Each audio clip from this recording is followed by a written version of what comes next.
Welcome. It's Friday night. And this is going to be professional time with. Yeah. You'll never beat the English. And on my right here, my able assistant, Duck Up Dill. Dill, anything going on tonight, then, mate? Well, we are now 45 seconds in, and I don't know.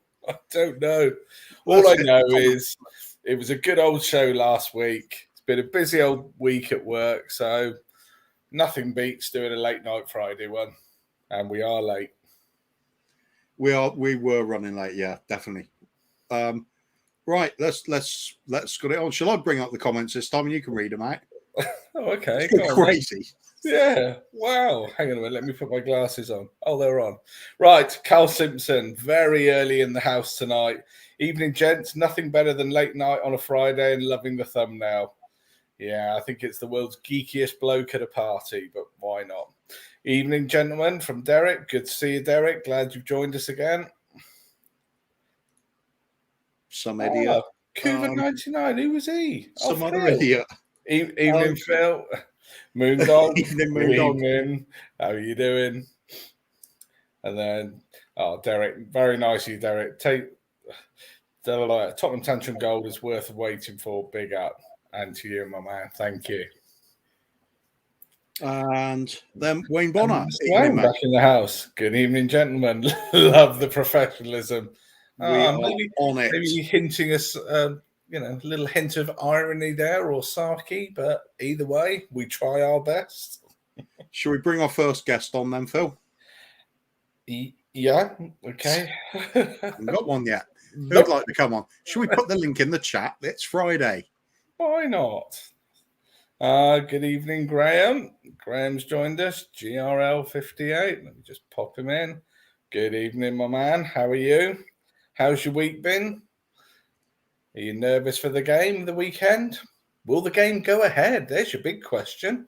Will the game go ahead? It's true. Let's ask Adele. Adele. Sorry, I just lost. No. I've lost for a minute there. Carl. So he's proper in the clan now. Nice of Adele to join us. Oh yeah, she's here. What are we talking about? Oh yes, nice of Adele to join us. Definitely. Links in the chat if anybody wants to come on. More than welcome. It's Friday night. Anything goes. What are we going to start with? Shall we start with a sensible topic and see if people want to come on? Go on then. Let's do that.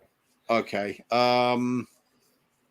Who do you think's the hottest woman of last year? It's got to be Margot Robbie. Margot Robbie, good shout. I can go along with that. We're going to go for Margot Robbie. Can anybody top that? Yeah. While that's cooking along, I'm going to put a game on in the background because why not? Okay. What have we got? I'm looking now. Let's just find something a little bit. England against Hungary, 1978. I have no idea what the result is. No. Can we do that? I don't know. No, that's silly, isn't it? This is going really badly already, isn't it? Yeah. Right. Okay, come on. Look, let's talk about Arsenal at the moment. Oh, scammers. So, right, let's be sensible. So they're trying to get the game postponed because they have a lot of injuries and people at the African Cup of Nations, and some COVID cases. It'll be a frigging travesty for us if that game doesn't go ahead. We need that game against any Arsenal side because we've got to get back to winning ways. We've been poor for a little while, haven't we? Watford, poor.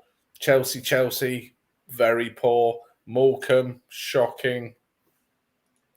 You would hope on any other channel or any other time, a North London derby against the scum would be nice and easy to motivate the players. Do you have confidence that they're going to be motivated?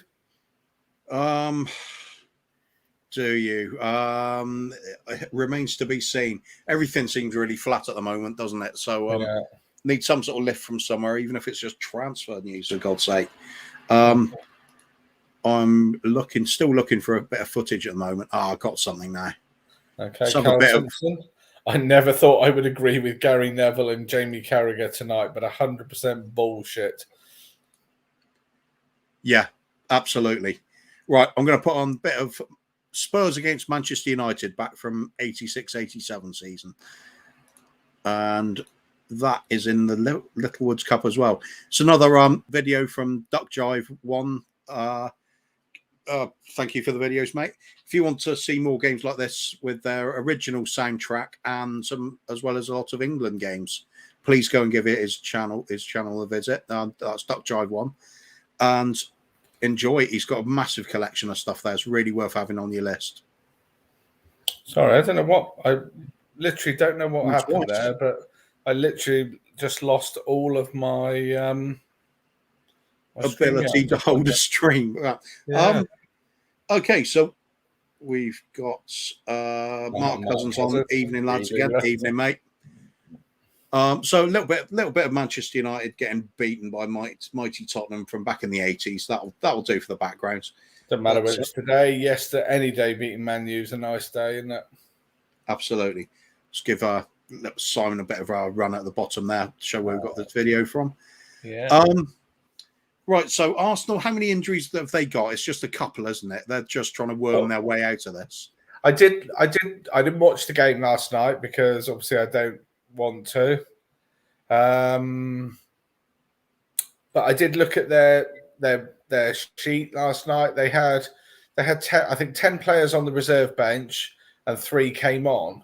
So I didn't think the Premier League were as strict of you can't have your first choice 12 players, whatever it is, but they certainly looked like they had enough people there to be able to field out a team. But didn't they? They're trying to get the game postponed for the wrong reasons. That's what it is, really. Yeah. There we go. Big up from Graham. So Phil, I think the game will be played as the Scum have one player with COVID. One player. If that's the case, then does this amount to a little bit of cheating, or it amounts to a lot of cheating, I think. Yeah. But that's what we get from the Arsenal, isn't it? Yeah. More importantly, are we going to like it just because there's a lack of football if the game isn't played? Wow. Whatever happens, we need to be out there and we need to be winning this game, don't we? We cannot afford not to win this game. This will be a travesty. If we don't win this game on Sunday, for me, it proper derails the season. Yeah, true enough. Talking of truth, Truth Sets 3 saying gentlemen, and I use that word loosely on the night show. Well, it's quiet at the moment, isn't it? Where is everyone? I don't know. Everyone's genuinely gone to the pub this time. Mark Cousins, have we signed anyone yet? Start every sentence with that now, don't you, Mark? Yeah. I don't think we have. There's more talk, but that's all there ever is. Is that Mitchell Thomas there at left back? I believe it is. Oh, Mitchell. So truth is in the house, and this is what Gary Neville alluded to. Hopefully, that's in relation to Graham's comment when he was saying that they've only got one player with COVID, and then a big up to Stephen. Same old Arsenal. Always cheating. Yeah, definitely. Trying to worm their way out because they are worms. Even if they're sending out a sort of largely depleted team, you're still going to expect some sort of game off them, aren't you? Yeah, I mean, London derby. Yeah. So they should just stop whining. Although we didn't give them a game when we went there, did we? That's true. But we're Spurs, though, aren't we? That's what we tend to do at the moment. Cole Simpson, yes, it is, Phil. What's he replying to? I'm just going back to his premier.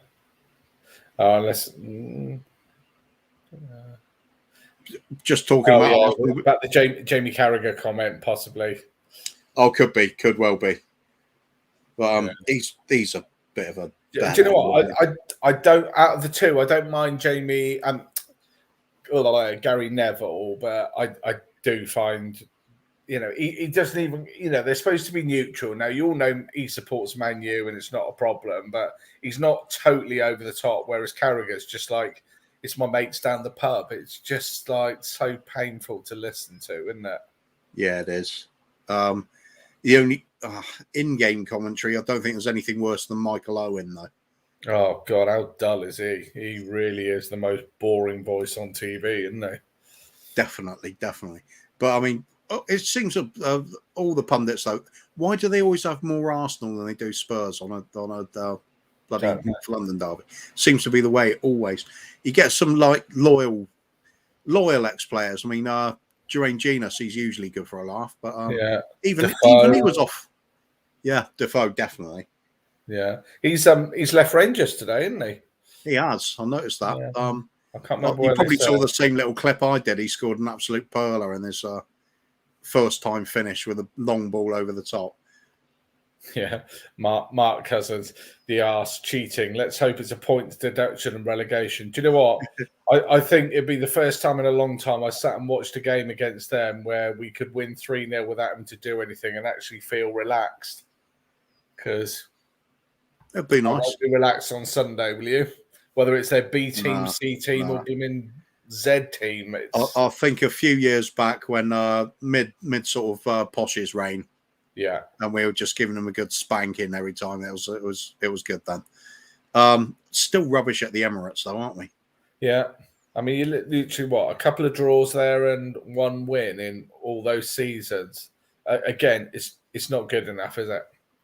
Yeah, absolutely.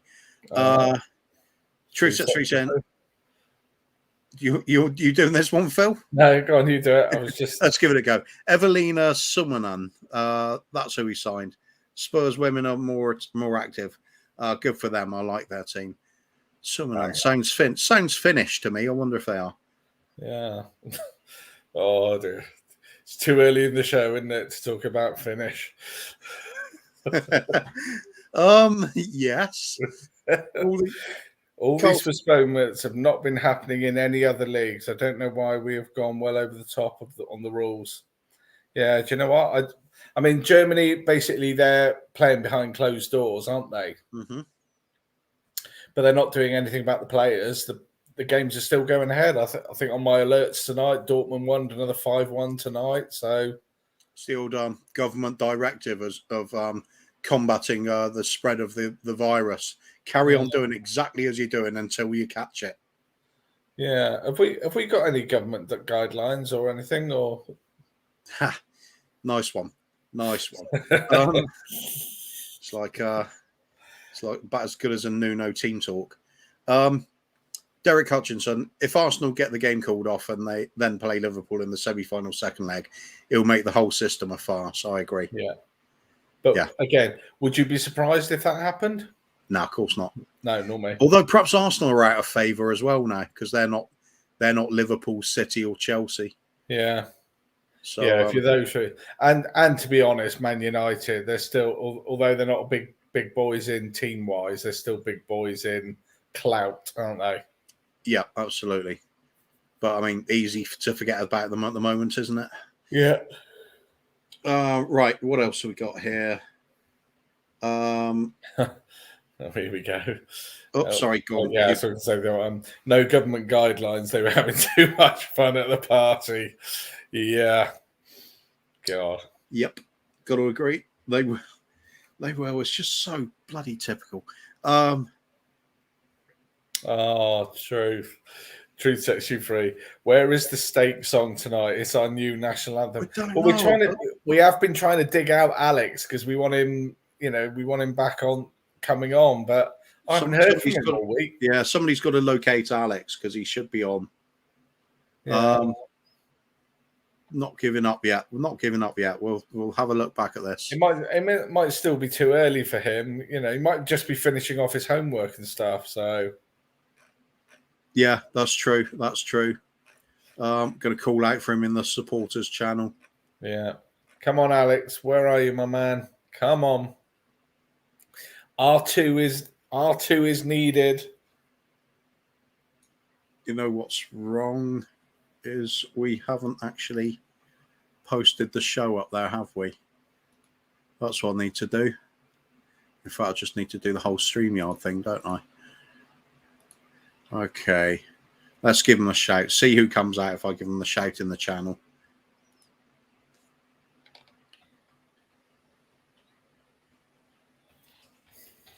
What's happening on the football?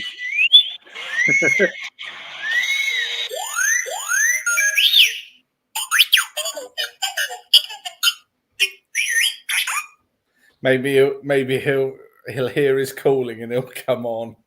Oh, Alex was on Sean's earlier and then just disappeared. Oh, okay. And he was just on Tottenham on tour. Oh. Let's have a look at. I wonder if Tottenham and tour are still going. Could be.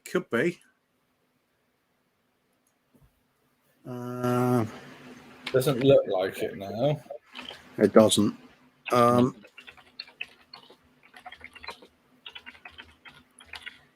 So I can't see anything on Mr. Daigle's channel.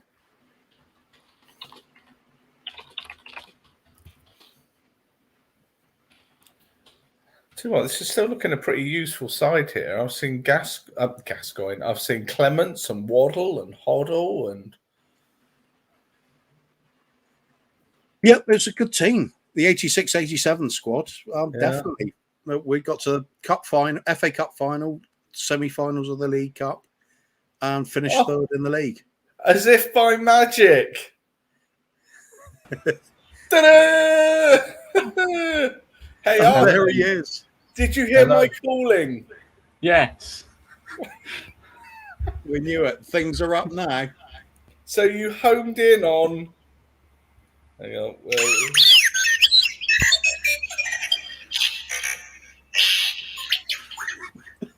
I can't believe we put that on, and within 3 minutes you're there. It's made its way over the waves. See, Alex came in and they're all flooding in now. It's all about the Alex, isn't it? You may sing it.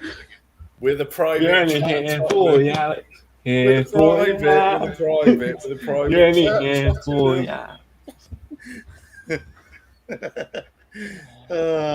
You were on Tottenham on tour, were you, Alex? No, I was on Cheese Room. Right. Doing this? No, I was just watching the stream. All right, fair enough. Shamu, no. No, not at all. We signed Alex, I suppose. 14. Here we go. Here we go. Here we go. Now we got some more people coming in. We're up to 10 now. Cody. Good evening, Mr. Cody. How are you, my man? Let's put in. They have faith in you, Alex. Look, Carl, he might turn up in a minute. That was probably coming in straight after we did the R2 sounds. We'll put the link in chat again for anybody that wants to come on. What are we watching? We're watching Spurs against Manchester United from 1986-87 season. Big up there, Mark. Yes, we should have won the league that season. Definitely. Right. Alex, for you, Carl wants to unleash the steak song. No. Stay. And we all like say we're gonna score one more than you. Tottenham. Nah. Stay. And we all... Everyone. Our viewers are rocketing, Alex. You're coming on again. They are everywhere we go. Everywhere we go. We eat the steak. Eating out of the palm of your hand. Is this the Masked Singer or whatever they call it? Yeah. So Alex is really R2D2. Now all this makes sense. Yeah, it does. What is all the banging noises when you're on air anyway, Alex? That's the mystery. Maybe it's just a desk. All right, fair enough. So Super Tottenham, hello guys, and evening, mate. Super Tottenham from the lane. You're getting a bit of love in the chat here, Alex. Look, Some Go. laughing from the Cody man. Professionalism just hit max. Dermot, Truth, Cody, Brad Matthews, Shamu. Oh, look, you're even getting your own emoji set. Look, it's the steak song. There you go. Steak song now. That starts a Friday late night. It certainly does. I feel proud to host this now. On me now. It's like we are part of the steak experience. I am breaking open the 7 Steak Up. on Rock me. on. Steak.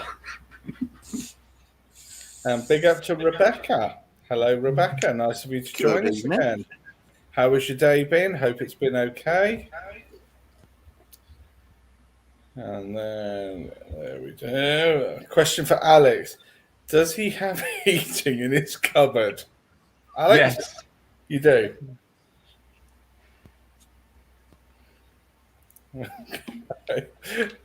Sorry. Shabu is Cuba. Yeah, Alex, look, you're sending people to drink now. Look, I have a strong desire to become intoxicated. Me too. Get on it, Cody. You know it makes sense. Okay. Oh, important question. I have a question which I can't work out. I want to see your thoughts. Why is Tottenham the most hated club in London? Phew. Jealousy. Can't handle the steak song. There you go. You heard it first. Uh, It's the steak song. steak sauce just too damn meaty for them. Yeah, that solved it. There you go. Who's got the echo? It's bound to be Alex, isn't it? Or is it? No. I don't know. No, never mind. Alex, I'm breaking open the A1. Oh, Kirst. Evening, Kirst. How are Evening, you? Kirst. Nice Evening. to see you. Who else we got? Oh, more from Ram. I was going to say Rachel then. I don't know where Rachel came from. Rebecca, even.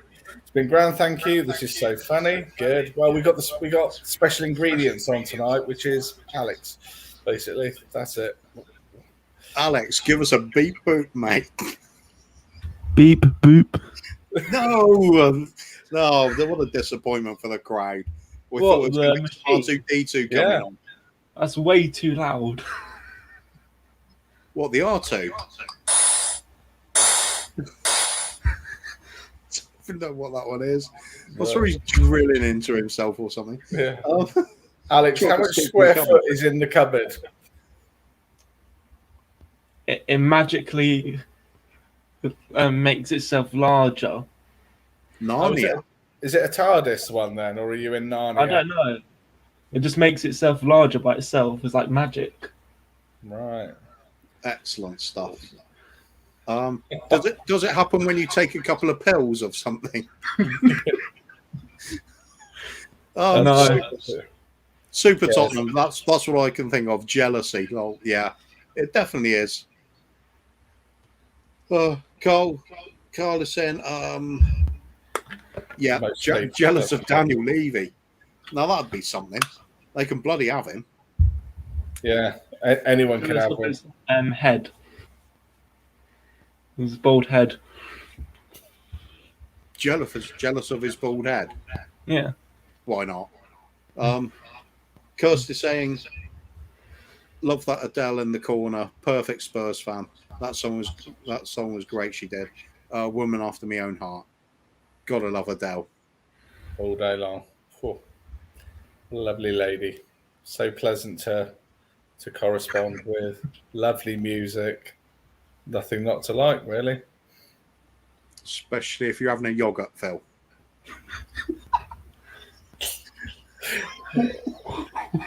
Yeah, you got to be careful, but yeah.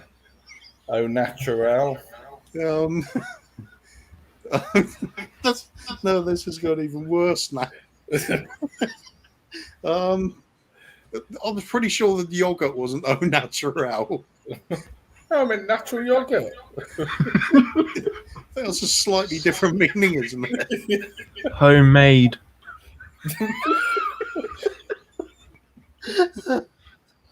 Oh, God. Oh my god.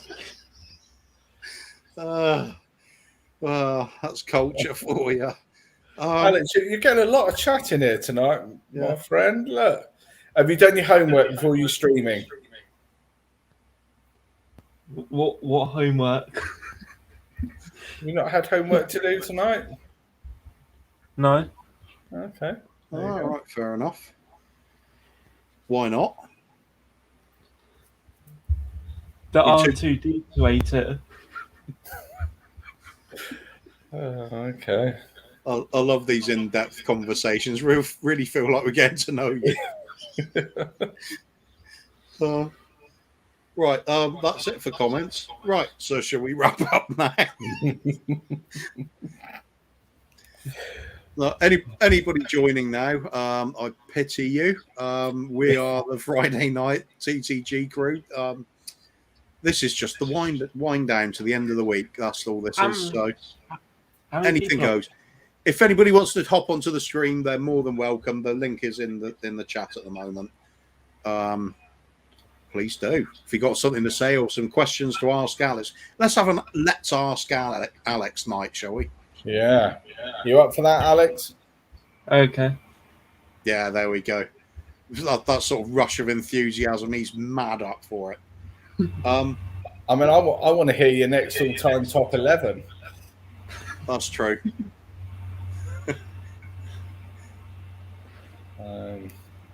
That's what was it? Did you watch our show earlier with Jack's 11?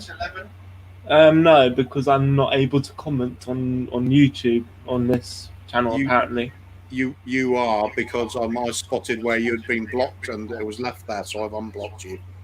Okay. So you'll be fine, mate. Unless it's been done again, I'm just going to double check. Actually, Don't think Dermot likes me. all clear. Can't handle the steak song. I think your steak might have been too powerful. Or is it the R2D2? Don't know. Anyway, what have we got? Cody Mack. Alex, what is your credit card number? I don't know, Jeff. Alex, Truth Set Street saying, put 2 paragraphs together for me, please, just once.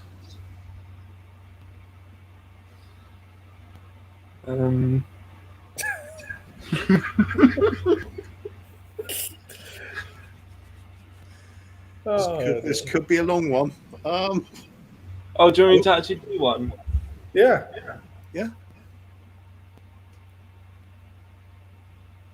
No. We are not signing anyone, and Levy's a bold cunt. Well, that's one sentence. Well, that's Oh, there you go. You hit it here first. Okay. That went a bit severe, didn't it? What do we do now? Smash the like button. If you want to like and subscribe to this, good luck to you. Yeah. If you do, what the hell is wrong with you? Have you not seen YouTube? There's loads of good channels elsewhere. There's 15 likes out of 13 people. Oh dear God. Alex, who's your favourite author? I think for me it's Arthur Lowe. Yeah, who's your favourite author, Alex? I don't know. Okay.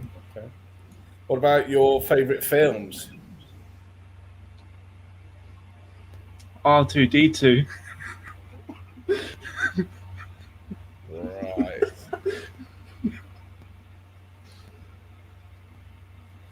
Okay. So Daniel Levy's credit card details: expiry date 2001 when he bought Spurs. Yeah. I thought that was going to say his expiry date was 2021 when hopefully he sells up. But Kuva, what was that playing in the background? Hey, What was that playing in the background? when was that? like a few seconds ago. I was like, Yeah, some weird bits just popped up in between. It was really. Oh, it's probably because I was moving things around. So it's just, I don't know. Must be some other page I had open. I don't know what. Then we got Mark Cousins. Can you get demonetized yet? no, Oh. they enjoy my steak song too much. Another question for you, Alex. You're so popular tonight. Alex, what's your favourite water? Water. Yeah, what's your favourite one? Or was it just water? Water. Brilliant. Just water. Straight the water. Dermot style water or just water? Alex, put one paragraph together for us, just once. Asking for two wasn't fair. I'm sorry. A paragraph from Alex then. Go on, Alex. The Celso was injured during a bake-off with Gordon Ramsay. He was wondering where the sauce was, and he fell over and broke his back. Now he's out for the rest of the season, and now Daniel Levy is wanting to sue him for the wages. Well, Wasn't expecting it to go there, but it did. no, there we Okay, go. fair enough. Fair enough. You There you heard go. it Truth. Are you first. satisfied? So there you go. So there is no Lo Celso. Gordon Ramsay's nobbled him on the by the veg counter, by the sounds of it. Absolutely. Super Tottenham saying water from Mallorca. Don't Majorca. Like, what a Um, other page, Cooper. Yeah, I don't know what it is. Oh, I get what he says. Some other page. Oh, I get you. Oh, I get you. I think it was. It was just this. It was just the stream, but looking at it from the other side of it, from being a punter instead of a channel owner, channel host. Anyway, Wayne Bonner must have been looking for steak sauce. I was looking for steak. Oh dear, oh dear. Yeah. Sounds like a Daily Mail headline. Does. Oh, and Alex is a legend. Is a legend. I think he's just off at the moment. And the echo stopped, so we know where that was coming from. Yeah. Oh, he's just said volume disconnected and it kicked me. Lol. Do you want to come back on, Alex? I don't know. It's going to cause a riot if he doesn't, isn't it? He's back by popular demand. Hello, Alex. Hello. Welcome back. Totally missed you. Definitely.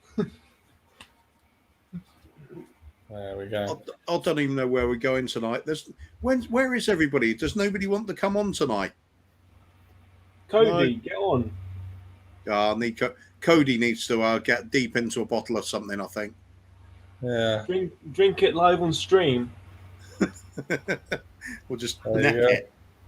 You've been called out, Cody. Come on. We Drink called with out me. as a lightweight by Alex from his cupboard. Oh, right. Truth Set 3 saying Alex goes on every stream but ours now. It hurts. You do a lot of streaming, Alex. Do you end up going on a lot? No. Yeah, well, thanks for that. Cody's saying he's colouring with his daughter. What are you colouring? He's colouring his daughter. They don't know why I'm laughing. Yeah. Oh dear. Draw. No. Doesn't matter. I don't even know where we're going now. There's nothing. That's the trouble with not planning anything, as if nothing actually happens. No, we're reliant on our supersonic fans to come on and Let's do a top three something. Top three things. Top 3 players we've been linked with within the last 6 years. 7 Yeah, years. let's go for that. I don't know.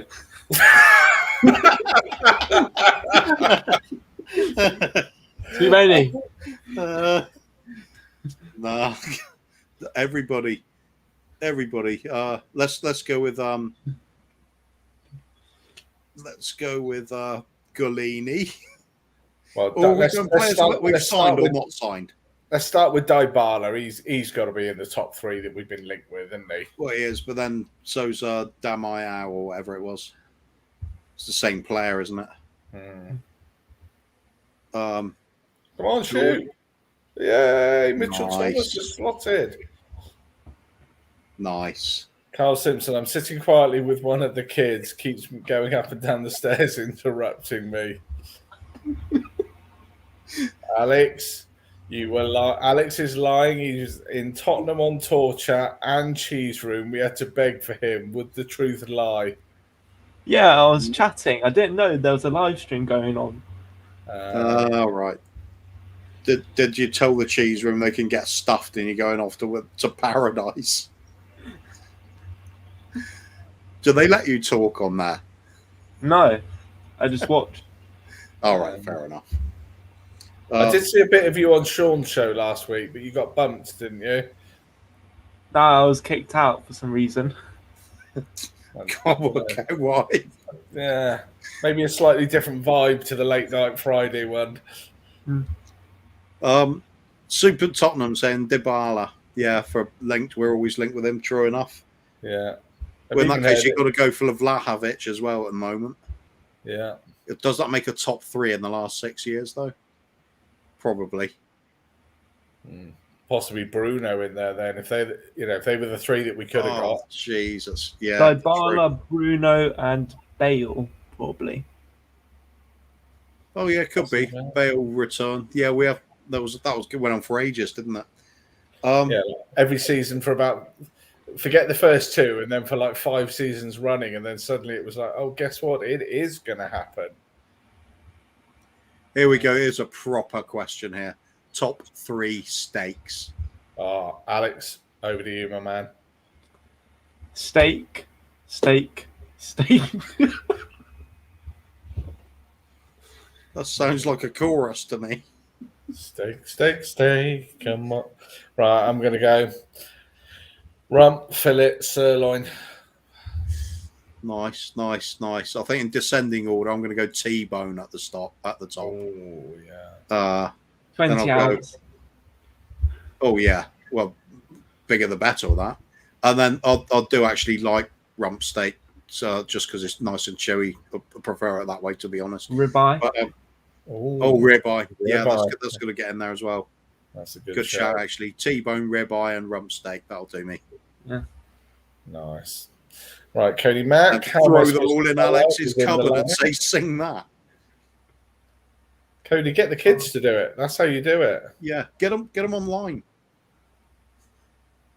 No, don't.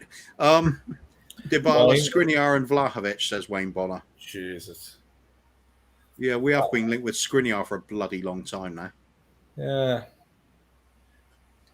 I wish if they reported it, they had to make it true. So, Skriniar does come, but he's not coming anytime soon, is he? We'll do like a 3 strikes and you're in rule. If the press report enough times, they've got to sign. There's no choice in it.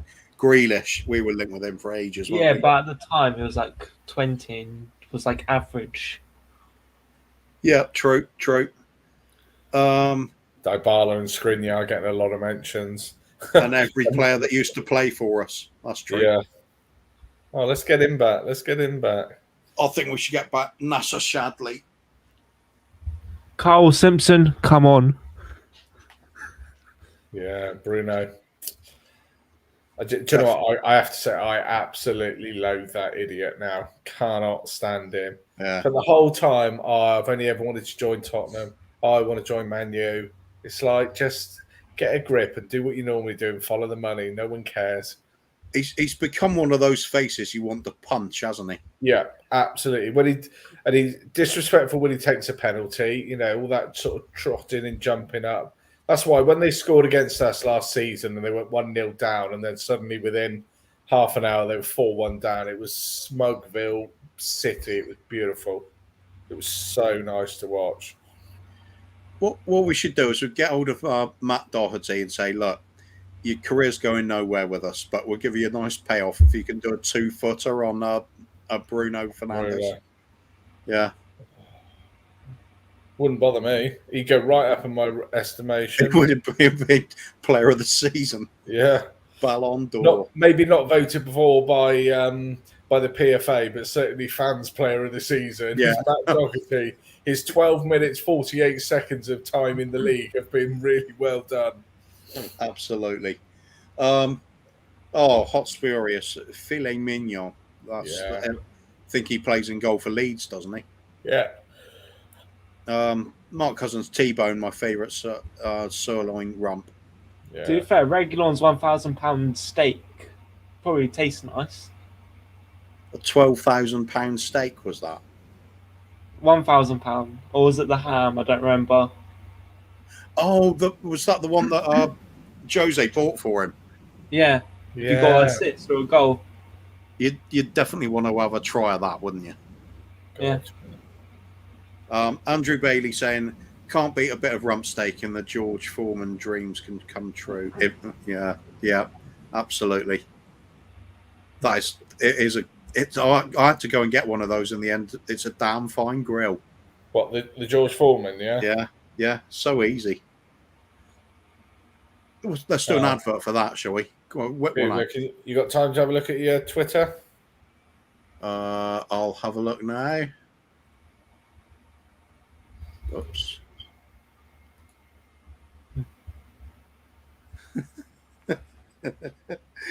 Are you on Twitter, Alex? No. Cody's sent me a picture of the colouring. I've got to get this on. I've got to get this saved. Have you got his colouring in? Yeah.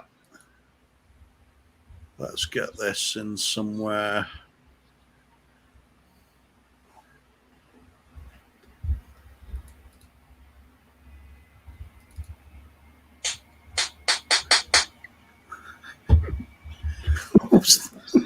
Who's spanking in the closet?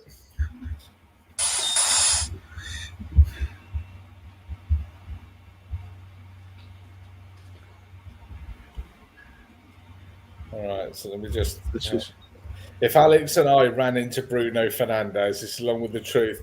Alex, would you let Truth punch the moustache off Bruno's face? Probably would have tackled him by the time he's in the penalty box. Nice. Carl, that was funny. Jose bought it for him as a dare. This is obviously the ham because he was alone and then he appeared at a party after Christmas, didn't he? He did. Why can't I find it? And Cody was well done, Cody. Big up to you, my man. You've smashed your 4-year-old daughter to bits in the colouring competition. You should be so proud, my friend. Oh, it didn't download for some reason. Never mind. Let's try that again. Yeah. Let's have a look then. Let's see how well he's done.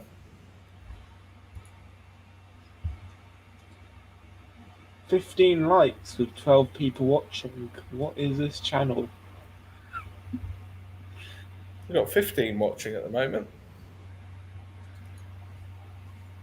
So please like, subscribe, and hit the bell for the notifications when you can see our next upcoming show, which will probably be, that's all being well, will be on Sunday. All being well, they say. Let's see if Carl Simpson, too right, Cody. Never let the kids win. There we go. We got Cody's colouring book in the top right now. Ah. Or do you think it deserves full screen attention? I think it does. What, put it on as full screen? Yeah, we'll just have a 2-hour screening of the colouring book. Yeah, put your comments in the chat, and I better just check that this is actually legit because I know what Cody's like. Probably some hidden image in there. No, right, might be all right. Might be all right. Okay. Oh, I don't know what I'm doing now. What am I doing? Let's. I don't know either.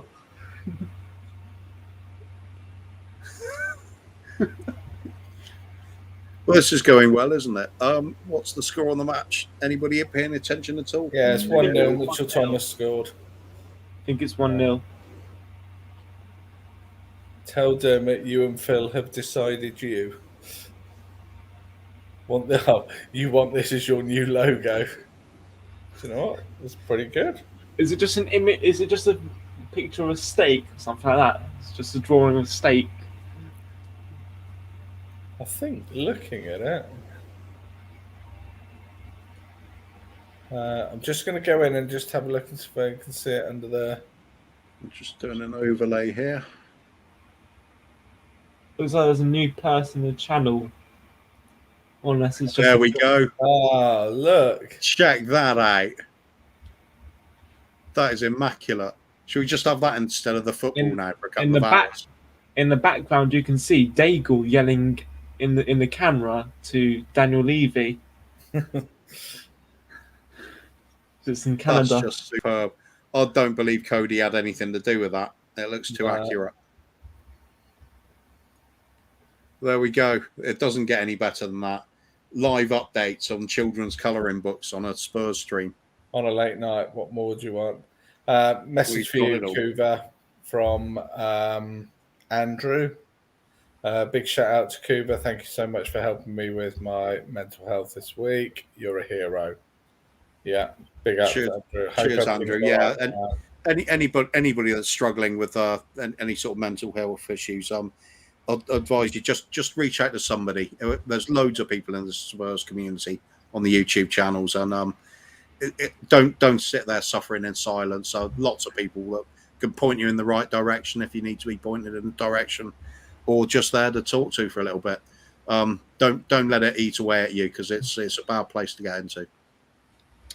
Big up, Andrew. Glad to see you're on the mend, mate. Okay, Cody, just a smile. Mark with a boom. Sorry, Carl with a big boom there. And Cody, my wife is laughing now. Because your pictures made it international. It's made it big time. Yeah, and 12 other people have seen it.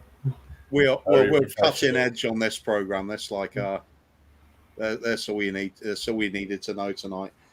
Bit of colouring, bit of Alex, bit of steak song. Doesn't get any better than this. Good times ahead. I feel like we're going to beat Arsenal 5-0 now. I need to do a preview of We Are Tottenham TV. We are Tottenham TV. Get on there for the fan build up. Oh yes. Oh, you should be on that one. If you get on with the Dave Harris on a Sunday. He likes it if you sing a song, doesn't it? You could do the steak song. You could debut on now with the steak song. That'll be mental. We could all be there. We'd be in the channel, mate, for you. We'd big you up in the chat. Say that we sponsor you. Oh, hang on. Cody Mack. I'm taking this as about his lovely wife. She's not really understanding what is happening, so pretty much like the rest of us. Yeah, if you're watching this, absolutely. Yeah, if she's got any idea what we should be doing now, please pipe up. It'll be much appreciated.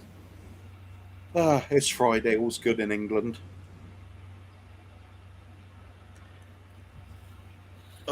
Yeah, there we go. Manchester United player heading a ball. Don't care who it is. No. Cody, can you colour the Tottenham's new signings? Yeah, you won't need very much ink or pencil or crayons. You could probably be able to do it with air. To be fair, Markande would be probably hard to draw, maybe. What's your view on him going then? To be fair, he's literally the same age as Gil, and he's like same. And Gil's starting, and they play in the same position. He's tiny though, isn't he? He's not very tall. He's not 5'5". Yeah, but Modric wasn't that physical. No, but I don't know.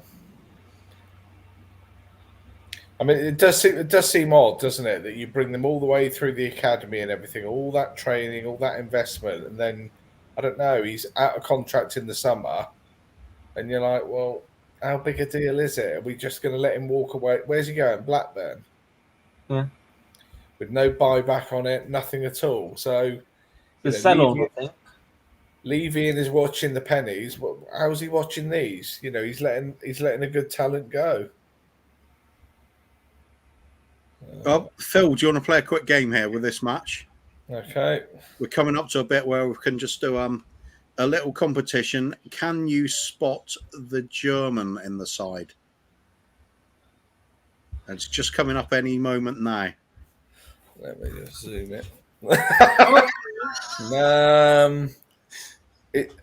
That's is he there with the yellow flag? No clues. That's Chris Waddles. It can't be him unless it's Waddell.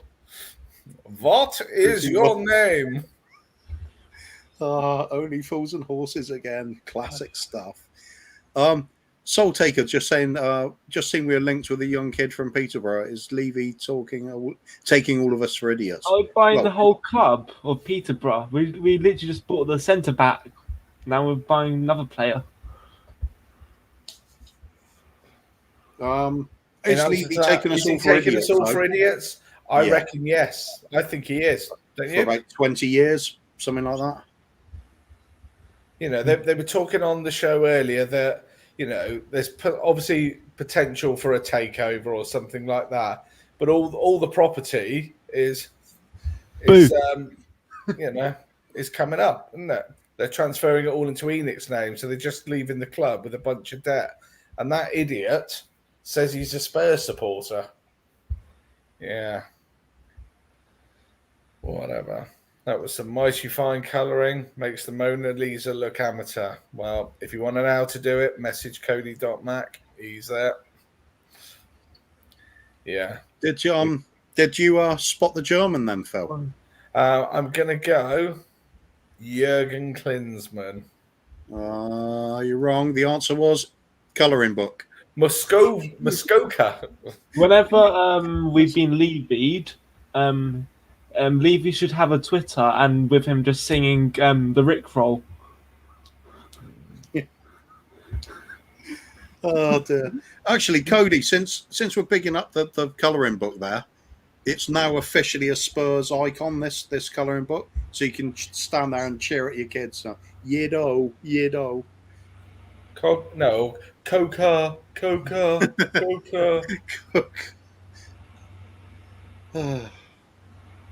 Right, sorry, evening lads and everyone in the chat. Oh, evening, mate. I'm sorry you missed out on this quality show again. Yeah, it's absolutely blinding. Had to duck out and get some food for Shamu. Oh, what did you get? Oh, hang on, I can answer. No, stay.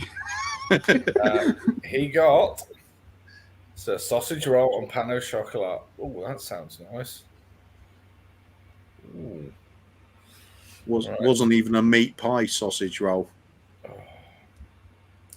Did you get? What did you get? I'm ordering now. Oh, what are you going for, Truth? His name is Mensah. He's a right wing back. Laugh, Maya. Hey, that'd be worse than 30. Evening, Sean. Hello, boys. How's it going, mate? We are good. Going well here. Let's get Sean up there. Who's in the background? Who you got in the background? Behind the It's your mate Alexander. We got R2D2 himself. No. Who's in the background behind the? Hello, Alex. Who's in the background behind the game? Adele, obviously. Good. How are you, Hollywood Phil? I'm good, thank you. And there's Adele's highlights. Yeah. Duck up Dill. What's Duck up Dill? Well, I kind of started the stream earlier. And then cancelled it after 4 seconds by hitting the wrong button. So our evening stream tonight was a massive 4 seconds, but we did get 30 views somehow.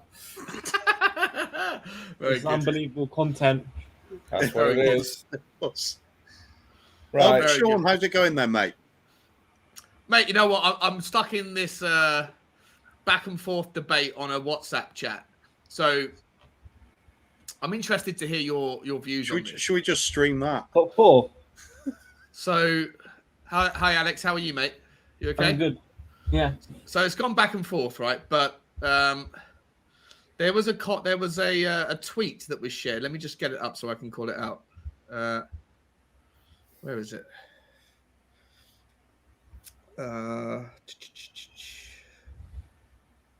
Here we go. So this came out on Twitter. Where is it? Jesus, how far back is it? Here we go. I got it now. So Antonio Conte during the press conference, but after the streamed bit of the press conference. Actually, let me give a bit of background. So on We Are Tottenham TV today, I was having a chat with Ben and Sim, and one of the things that I posited was that I'm worried about all of the kind of perceived negativity, and I said that in a world where Conte walks on February the 1st, and this was before the press conference. But I said, in a world where Conte walks before the end of the season, the negativity that surrounds Daniel Levy will mean that everybody will just automatically blame Daniel Levy, right? Like, it's clearly going to be broken promises made, promises not kept. Everyone's going to go bonkers. Chaos will ensue, even though there will likely be, just like under Jose Mourinho, when he left, there was a code of silence. You've never heard Jose Mourinho talk about what happened. You've never heard Daniel Levy talk about what happened. So everyone just presumes it was certain things. Maybe they're right, maybe they're wrong. And I said today, if Conte leaves, then people are going to do the same thing. They're just going to presume that there was promises made around budgets, and that whether or not that's true or not, we won't know. But everyone's just going to go to the path of least resistance, which is always to blame Daniel Levy. And I said, and if that's the case, if he did break promises, then fair enough. But if he didn't, if there weren't promises made, then to blame Levy when it could be that Conte's just walked in, having had no assurances, seen the level of the task ahead and gone, you know what? I want out of this. I'm going to put it in the too hard basket, and I can sweep the whole Tottenham, the Tottenham 2 months under the rug, and everyone's going to blame Daniel Levy anyway. So it's not going to be any, like smudge on my perfect record.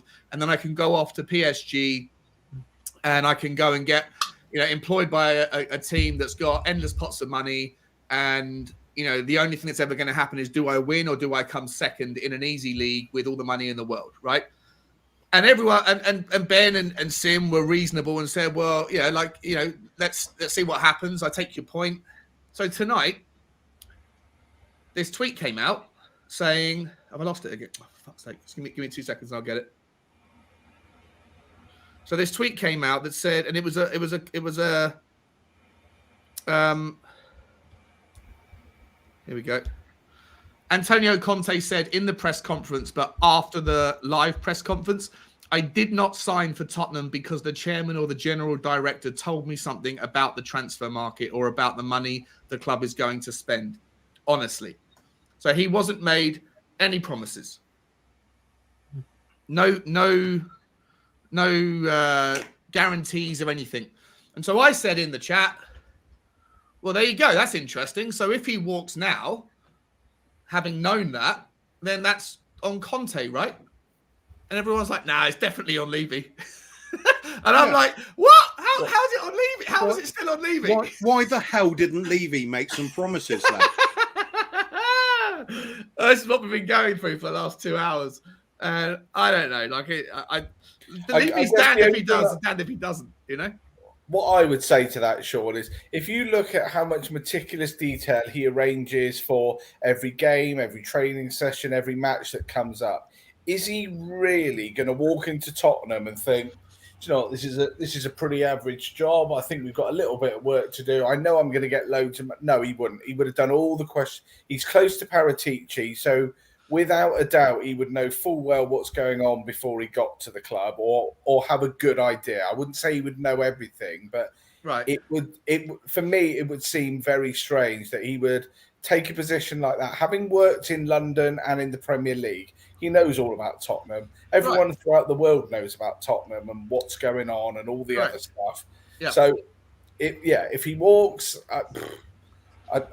I don't know. The other thing I said, I think it was Stelios the other night. He was on We Are Tottenham TV, and he was talking and saying that he got the impression that Conte had been silenced or, like reined in. Now that, for me, always sounds a little bit strange because Conte's not somebody who you can kind of get. Speculation, isn't it? It's speculation. Everything is speculation until you hear it from the horse's mouth. And the one thing we have heard from the horse's mouth is that there were no promises made. You got to take it on face value. Otherwise, it doesn't matter what comes out. The Levy out brigade will always. It doesn't matter. I can say it. The reason I'm like flabbergasted is like and this is all hypothesizing, right? It's all speculative. But if he walks after being in the job 2 months, when 2 months ago he came in, and you're right, Phil, right? Like, he's not an idiot. He's going to come in, and there's going to be a conversation between Levy and him, and he's going to be pitching Levy, and Levy's going to be pitching him. What's the plan? What's your vision? And if Daniel Levy never made a promise around having a certain amount of money available in January or in June, and he thought that wasn't a relevant conversation to have, then he's not an idiot. I can't believe that wouldn't have happened. He knew what he was walking into. So then to now come to the point where he's getting frustrated with no money being available, if he walks, Conte doesn't get away scot-free on that, in my opinion. That's surely the equivalent. If you go in for an interview on Monday morning, getting the job, and then realizing that it's 20 grand a year less than you're on now, surely at some point the salary comes up and you go, it's less than I'm on. Therefore, what are the benefits? No, but genuinely, is it worth it? Oh, I might, it's a little bit less in salary, but I get 50% bonus every year, and the likelihood of me getting my bonus is 95%. Then you'd be like, yes, but they're just part of the questions. And if that's the case, it just, surely at some point he's going to be. He knows that squad's old and not good enough. He's seen it. He's seen it firsthand, not from our side, but he's seen it from Chelsea's side. And, he doesn't forget, just because he moves to Italy, it doesn't stop him keeping an eye on the Premier League, especially when one of his good mates is in there. So that's the bit I get. And again, yes, I agree with you, Phil, right? So he's either picking up a £10 million salary, which he is, okay, and then 2 months in goes, whatever it is, like 12 million, whatever it is, and he turns around and goes, I've got a couple of million over the last 2 months, and now I can just quit. And like I say, I can sweep it under the rug. Everyone's going to blame Levy, not me, anyway. So my reputation's intact. Thanks very much, which I don't believe. Or he didn't ask relevant questions at the start, which I don't believe. If he genuinely didn't think it's an important thing to have a conversation around, what's the spending plan, what's the squad plan, if that conversation genuinely didn't happen to the point where there were no promises made, and he quits now 3 months later because he's not got the assurances that he didn't ask for 3 months ago, then I suddenly lose respect for him as a manager anyway, because it seems like a really stupid thing to not have done in your interview. So I just think it's madness that people would go automatically, that's Daniel Levy's fault. If he bearing in mind, he's just left a job in Italy because he had that conversation with him, and he was basically told that they're going to have to get rid of some of their players. So he knew the situation there. So why would he come to a club mid-season that got I wouldn't say aged, but an older squad or players that need replacing, and not have had the question to say, how much money have I got? When's it going to happen? Am I going to get it in the summer or January or whatever? It just doesn't make sense, right? Doesn't add up. Yeah, I agree. So I just thought I'd share. I thought I'd come on and say I'm just flabbergasted by, and it leads me to the thought process that people that don't like Daniel Levy, it doesn't matter.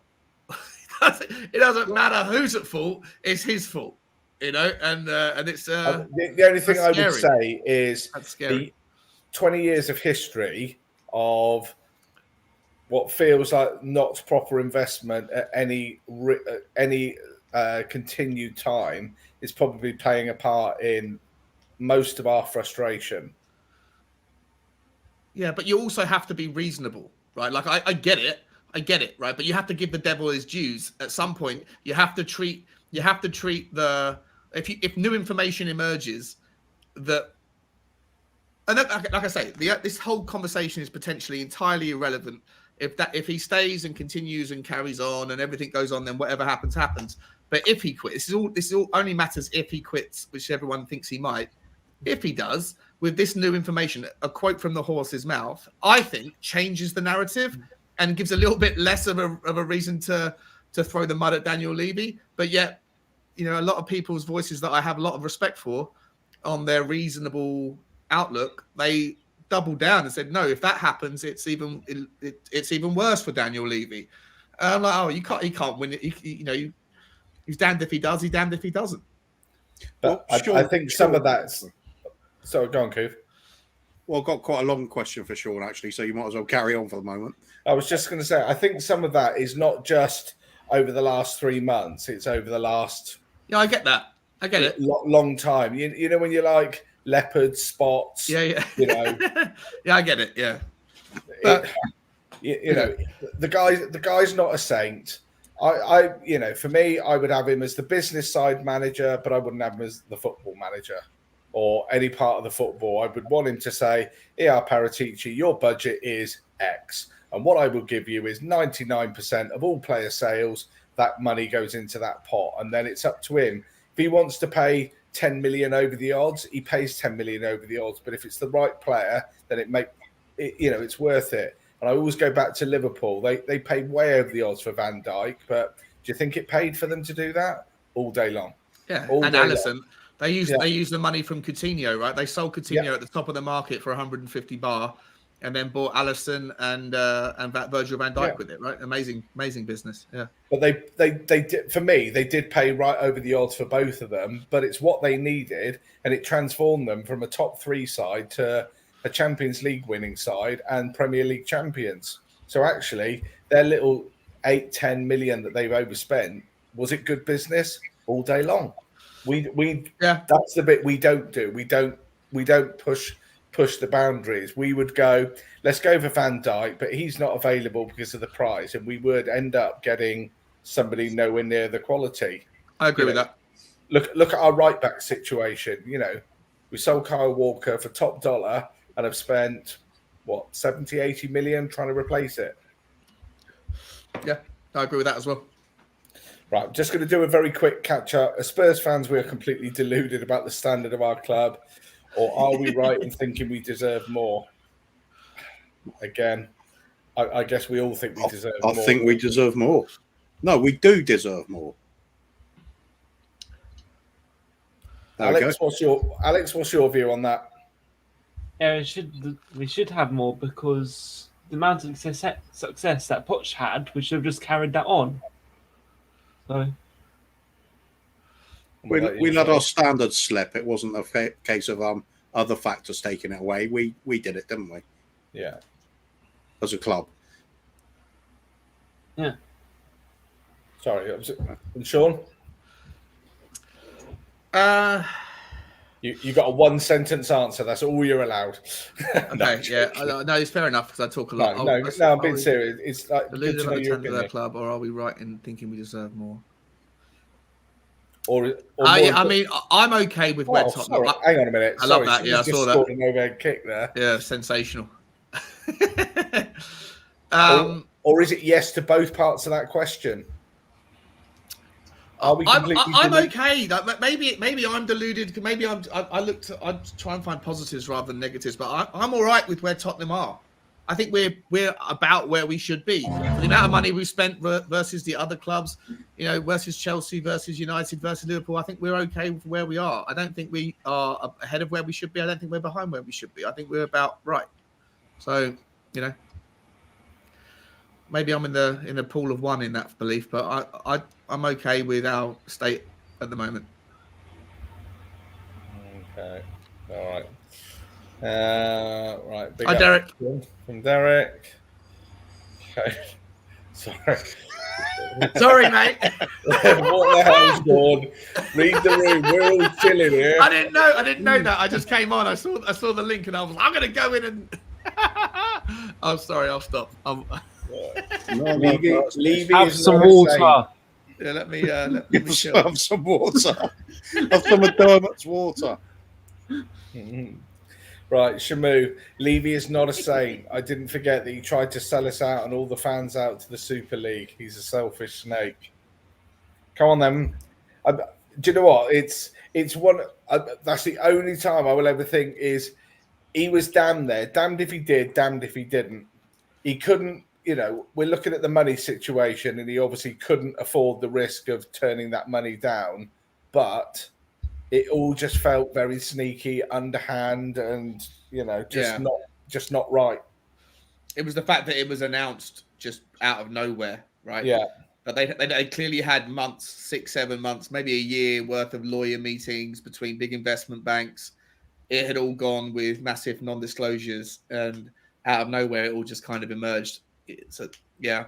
But I take your point. I actually agree with you, Phil. It's one of those, if he didn't do it and somebody else took that spot, if West Ham or someone else took that spot that was for us, and then it happened to go ahead, then we'd be in a whole world of problems, and people would have been furious for not allowing it. And if, and we did it, he went for it, and then it was all shut down anyway, or at least temporarily. Yeah. Difficult one. Derek, blame Levy for everything I do. I'm honestly, Sean, I think a lot of that is born up of 20 years of frustration. And I guess the things that really stand out is the amount of money that we've spent sacking managers, the fact that clearly every manager has probably had some form of non-disclosure because nobody comes out and says a word. Yeah, that's true. Little bits there, but I guess the other one is 85 odd million in sacking managers when we don't have money to spend just is an absolute travesty. We miss out on the likes of Bruno, and yes, we didn't know at the time, but we missed out on Bruno for about 4 million. We offered 60, they wanted 64, and 6 months later we can release Poch for whatever it was, 15 of his contract, and then double his salary for Mourinho. And you're like, do we really have no money, or is it poor management? Because it's poor management. It's definitely poor. It's poor decision making at the football level. But this is the only point I ever make. I don't think Daniel Levy's making those decisions. I think he employs people to make those decisions, and the people he employs are bad. So why are they all still here then? Because as we've talked about offline, is if I work for you as head of sales and I don't achieve my sales target, I don't get many chances before you remove me and bring in someone that can do it.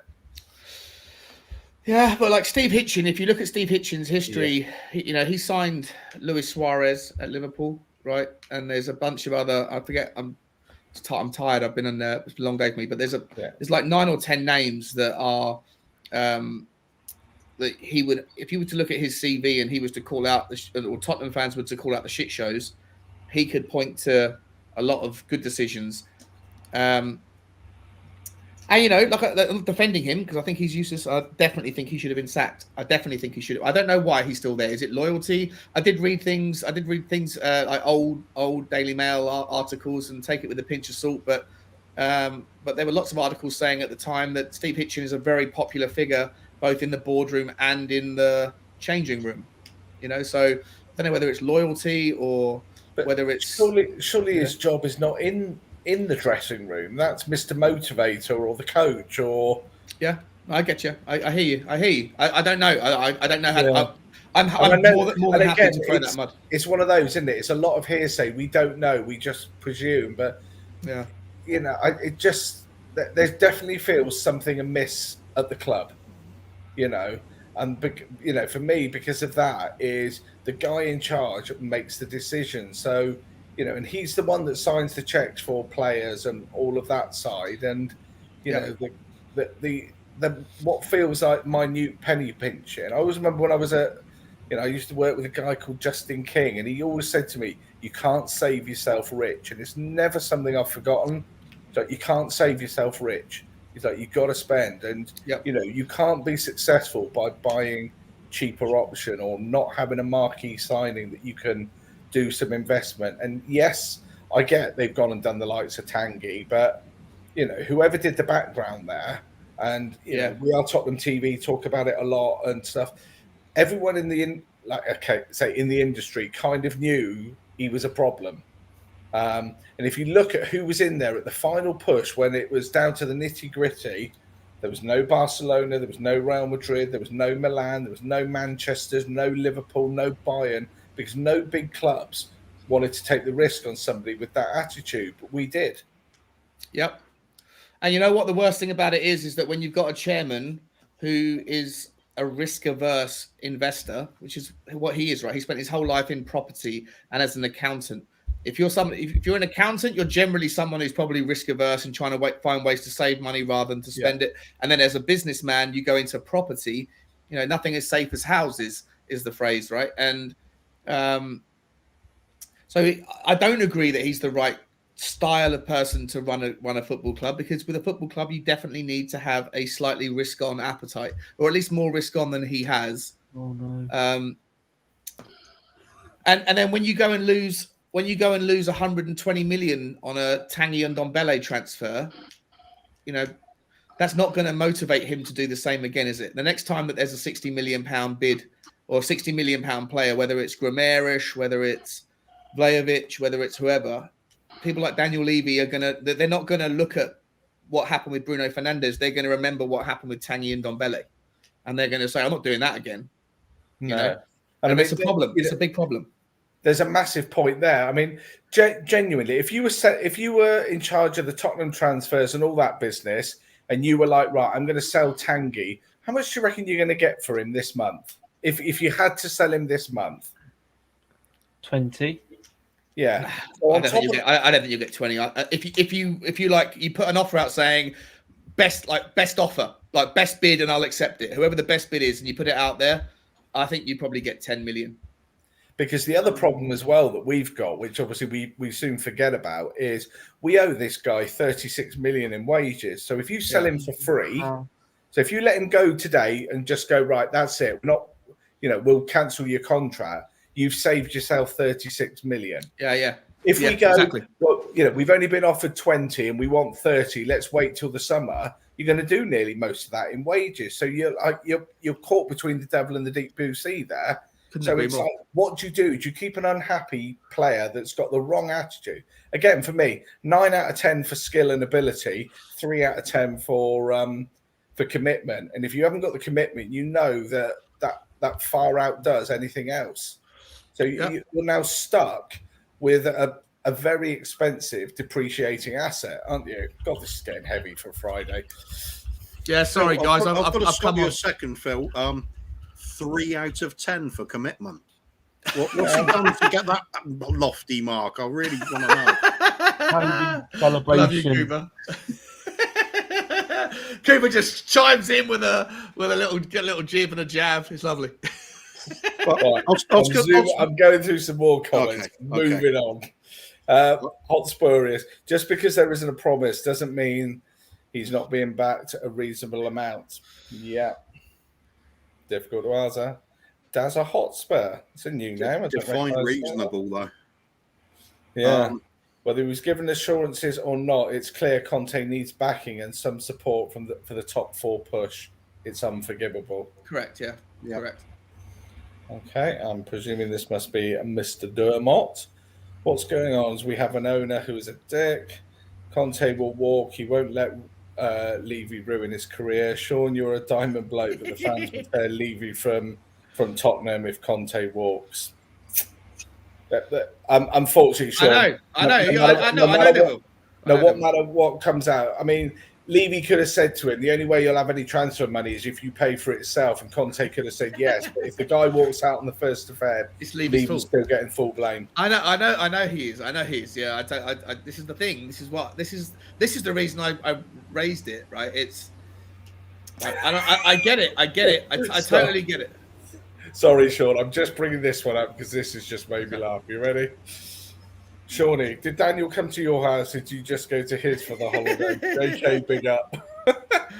Hi, Truth. How are you, mate? Truth. I never got a chance to call you out, your name out on my show today, mate. I do apologise. It was chaos happening. It was lots of conversations. I love you, mate. And did I go to his house? No, I'm pasty. I've been in London the whole time. I haven't been to the Bahamas, mate. But love you, Truth. Okay, so Carl, there may not have been assurances, but not backing us with new players, it's a sin. We may get to the end of the window with 3 to 4 new signings and think completely different. We shall see.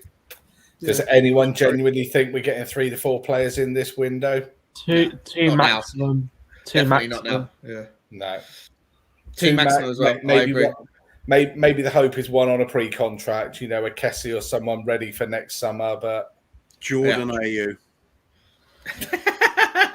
Nah, but we're going to get Kessie and we're going to get Belotti. I don't think we're going to get Kessie. Who'd you say? Who was the last one you said, Alex? Belotti? Yeah.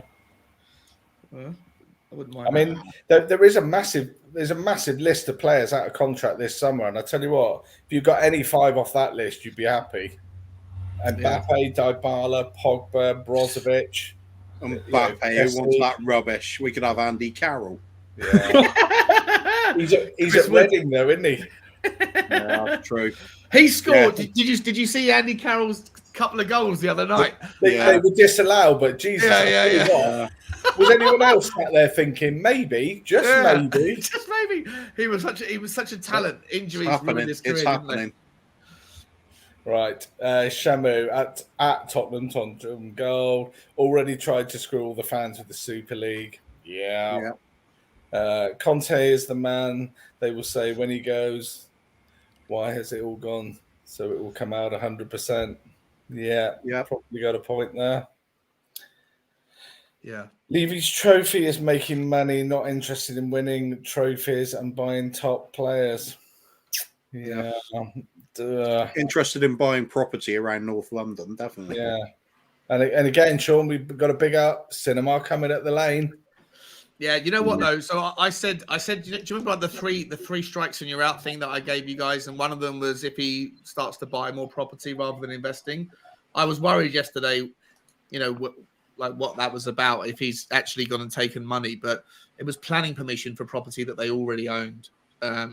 So the timing couldn't have been worse in terms of releasing that news because it sounded, awful, but it's not like it's new investment. It was already, long. That's been in the works or in the pipe for 3 or 4 years. That's like the process of doing that. The struggle is, you look at that performance against Chelsea, and it's so blindingly obvious to anyone that ever watches football or even doesn't watch football that we need a little bit of investment. And like you say, the timing to say, yes, we've got a cinema and 72 new homes. None of the Tottenham football fans really give a monkey's what Enoch do as long as they invest. And they're not, or not consistently. I know you're saying they have, but it's... I know. In the words of Cody Mack, read the room, Daniel Levy. Read the room, Dad. This is your worst nightmare. I know that noise. I know that voice. I know that noise. So it's not people who don't like Levy, because apart from Sean, I haven't met anyone who does like Levy. I do. I think Levy's a lovely bloke. Takes me out for lunch and everything. Yeah, Saltker, I thought we were mates, Saltker. I thought me and you were on the same page on some of these things. You're always very, very nice to me on my streams. I was hoping that Saltker was Friday night, anything goes. Okay, fair enough. Yeah. Am I right to come on for a bit? Oh, well, let me think. Are you part of this channel, Dermot? I was asking Phil. Am I right to come on, Phil? All right. So you're not asking me then. You're telling me then. Yeah, you're bumped now, Coov. You sat at the top of the tree, but you're not top of the tree really. I'm asking the commander in chief. Yes, get on. Right. Thank you. Oh, look at him all high and mighty all of a sudden. Don't worry, okay. Kuba, you're still my favourite, but don't tell anybody. Fair enough, mate. Andrew Bailey here saying the payoff would be loopy loo. We've spent more cash paying off managers than buying players. Seems like it, but yeah. Chamu saying, never thought I'd hear Levy in chat on TTG. That's not Levy in.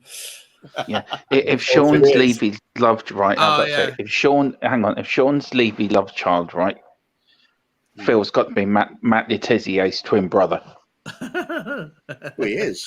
It's an incestuous chat tonight. The panel's very football. There you go. So remember that comment, Sean, from Sulker?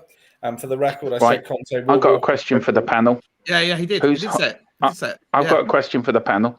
Who's hotter, Samantha Fox or Jordan? When? How far back are we going? If you're talking now. No, back in the 80s. Was Samantha Fox? Jordan would have been like Jordan, what? 12, and that's all it was. Around when I was going now. Oh, damn it. I didn't think that well through, did I? Oh, bloody hell. Wow. Depends when in the 80s, because at some points that would be an illegal answer. I mean, it's Friday night, anything goes, but I don't think we mean anything. No, you know what I mean. That's a both in their primes. When they're both in their primes. Jordan was an absolute smoke show until she probably hit 30, and then she started to like try and protect her looks by getting into all of the plastic surgery and stuff, and ended up like all of the facial stuff, and ended up kind of, with respect, in my opinion, spoiling her beautiful looks because she was a smoke show. She was definitely better before she started falsifying everything. No. Yeah. Sam Fox all day long. Well, I'm not sure who Sam Fox is. Sam Fox is the blondie, isn't she? She's yeah. Look. With no! Who called Sam Fox in the chat? Let me call that Salker2212, Dazza, Carl. All of you have gone. Oh, you. Right. Sure, that situation at the moment is down to Levy and nobody but Levy. Right. Yeah. Some might say. In the end, Levy is still responsible for the success of the club. Yep. If we have our third manager this year and show no sign of ambition, it's down to Levy. Even more so that he had a great manager and blew it. But he's had 3 in the last 4, hasn't he? Let's face it. If you can call Mourinho still a great manager, but yeah, if it happens once or twice, it's unfortunate. When it's been happening over and over for 21 years, you've got to lay the blame at the man at the top. Carl Simpson. Same guy's responsible for changing our fortunes, though. And holding us back at the same time. Yeah. But Tottenham fans expect this like forever trajectory, like it's a moon rocket that gravity absolutely. Doesn't. Gravity exists. Gravity exists, people. Yeah. but we have been at the peak before, so there's no reason we can't go back. Yeah. I know. Okay, so he won't quit till the end of the season, and this may be the case. There was no assurance, but this doesn't make up for 20 years of empty promises. Yeah. There's a lot of similar sort of comments coming through. I get it. I know. Yeah.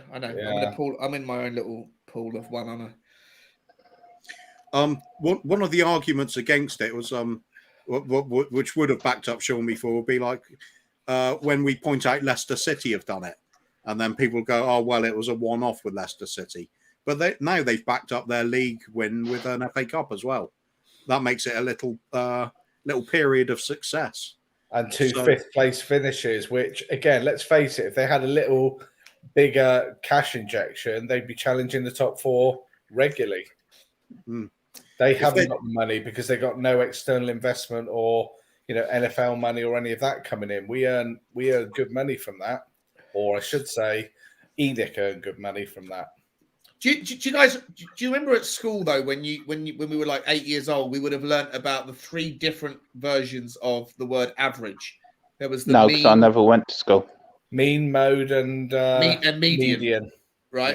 Yeah. And I feel like sometimes it's worth pointing out when you have exceptions to the rule on both sides that break the mold, then you should like eradicate them. Like one of those versions, I think it's the median. One of them gets rid of like the chops away the end and then just looks at the kind of the middle quartile or the middle third and goes, that's the average, right? That's the real average.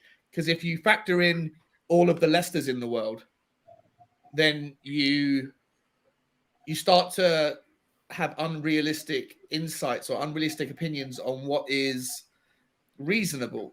And I feel like everyone always points to the exceptions to the rule to justify their point. Leicester City are a phenomenally run club, and I would love to have their scout network to be able to, and the same with Ajax. Ajax have got a phenomenal scouting network, probably the best in the world.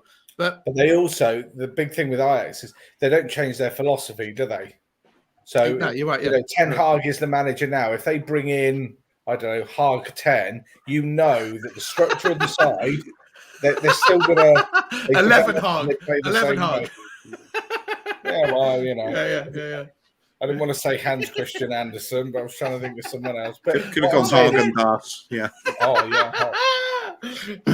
So good. Very good. But their philosophy is the club. Whereas, and I've heard it this week, we bought in Tanguy to play in an attacking, pressing side, and 3 months later, Poch got the sack, and we replaced him with Jose. So it completely flipped it on his head that we don't have the ball, we don't do anything, we play on the counter attack. Not going to suit his game. Then right, can I ask you a question, Phil? Who do you blame for Tanguy's bad performances then? Tanguy or the managers we brought in? No, great question, Dermot. It's down to him, but whoever was looking at the initial investment should have gone into the history and looked at his ability all round, not just his playing ability, because as we've seen, playing ability is only a part of it. If you look at someone like Ollie Skip, he's got nowhere near the talent of Tanguy. But you ask every Tottenham fan that's there on Sunday who they pick first to the team, and I'm going to give you a prediction that 99.9% will say Skip. And why? Because his personality and his commitment has been looked at, worked on, and he's a better all-round team player. But are you suggesting, though, then, that when Pochettino left, the only managerial options that we should ever look at are managers that are carbon copies strategically to Pochettino, to make sure that any players that were in the squad that were signed under a previous manager are no longer irrelevant or out of sync with the new system? If you go for a different manager or a different philosophy type, then you have to expect to have to replace things. Players, If you buy a diesel players do adapt as well. If you buy a diesel car and you think, do you know what? I want a petrol car. You can't just go and put petrol in the engine. You have to change parts of the engine to make it I know what you're saying. Ability to work. And whilst that's a massive extreme, the principle is still the same. Is if you are that type of player that's going to play in a certain team, you need to play people around you. And if you're going to change that, you change your Tanguy and your Lo Celso and your Kane and Son, and you build a different side. But you can't just expect players to change. You have to potentially move people on and bring new ones in, and that's the bit that hasn't really happened. We've gone with a great glory signing in Mourinho, but Mourinho was 15 years too late coming to the club. I actually don't agree with that, Phil. I think players can change and do change. Players that came in, like Brian Robson, Man United, played one way. Alex Ferguson came in, changed his game to suit Ferguson's game plan. So players can change. But I agree with you. Nombele's a lost cause. Should have went a few seasons ago, to be fair. So, but it was a good point you made, though, Phil. Okay. Cool. Right.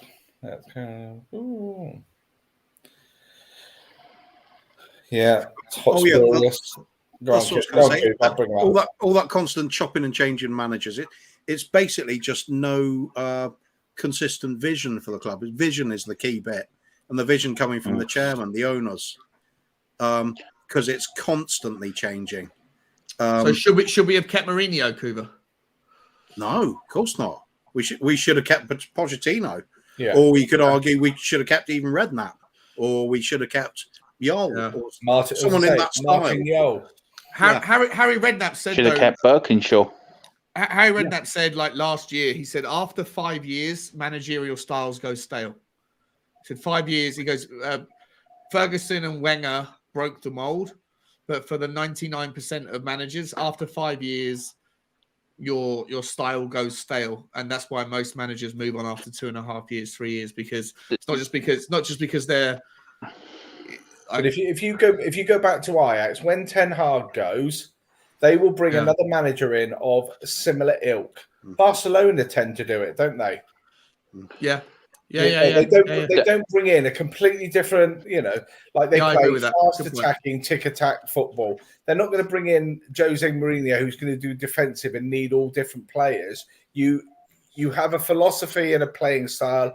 God forbid I'm going to say these words, but DNA of the club, which we haven't got anymore. We have not got a DNA. So, you do that and you bring in people that's going to fit your system. I agree with you, and I blame Levy for that. I think that Levy, he's like I say, there's lots of things that I'm happy to acknowledge he's responsible for, and not understanding the DNA and hiring Mourinho. It didn't make any sense to me at the time, and it did set us back. You could have gone for Harry Redknapp to Pochettino. I know there was someone in between, but that general and Martin Jol, those kind of three figureheads, Martin Jol, Harry Redknapp, Pochettino, they were all trying to play a similar ethos, attacking, free-flowing football. And when Pochettino left, I guess Levy thought he needs a big name, but there wasn't a big name available that was in the same style. So he thought, rather than going lower name, same style, he thought he'd go bigger name, different style. Or maybe he wasn't thinking at all, And set himself we've had one long manager, and that was Bill Nicholson. And look at the success we got when we stuck with a manager hang on. But the only thing you've got now is you would never have a manager. It's highly unlikely that any manager is going to do a significant time at a club, because Ferguson did it with United. Exception. And so did Wenger. But you name someone else in the last 20 years that's stayed at a club for a long time. You look at Liverpool. Dario Grady, he's the best one, wasn't he? Yeah, but you look at Liverpool, they're always promoted from within. And look at the success. It led from success to success to success. Always the same philosophy. Yeah. Dario Grady, yeah. Yeah, yours. I was going to say, I was pointing you to that was for your benefit. But I just relative, isn't it? So I just think everyone's got to realise Levy's an idiot, and he hasn't run our club. Financially, he's run it brilliantly. The football side of it, he hasn't. I agree. And you can give me all the spreadsheets all you want, Sean. You really can. But I will never agree with you. No, I agree with you. I agree with what you're saying. Financially, he's been brilliant. On the football stuff, he's been poor. But as a chairman's job includes more than just football stuff. And that's why I'll have the debate, It was something Kuba said earlier about Ivan Scholar. Yeah, at least you can say you want about Sugar and Scholar. At least they put money into the club to buy players. Scholar won a European trophy, and what else did he win? He won a European trophy and an FA Cup in '91. So if Daniel Levy, let me ask you, Dermot, if Daniel Levy turned around tomorrow and said, "All right, here's 500 million quid, right? Out of I've got a £1 billion fortune. Here's 500 million quid, right? And it's coming out of my pocket, and I'm going to just dump it into the club. It was a freebie, and then we go and sign the sort of players that Everton have bought, like money that spent money and it hasn't worked, and Everton end up in they're 15th spot, and Tottenham go backwards. Tottenham spend 500 million and end up in 10th next season. Yeah, but you got Conte in charge, so they're going to buy better players, aren't they? I'm just giving you I'm giving you a scenario. Yeah, but your frustration with Daniel Levy is that he himself hasn't put his hand in his pocket. That's what I want trophies, not a bloody good spreadsheet. I want us to lift trophies.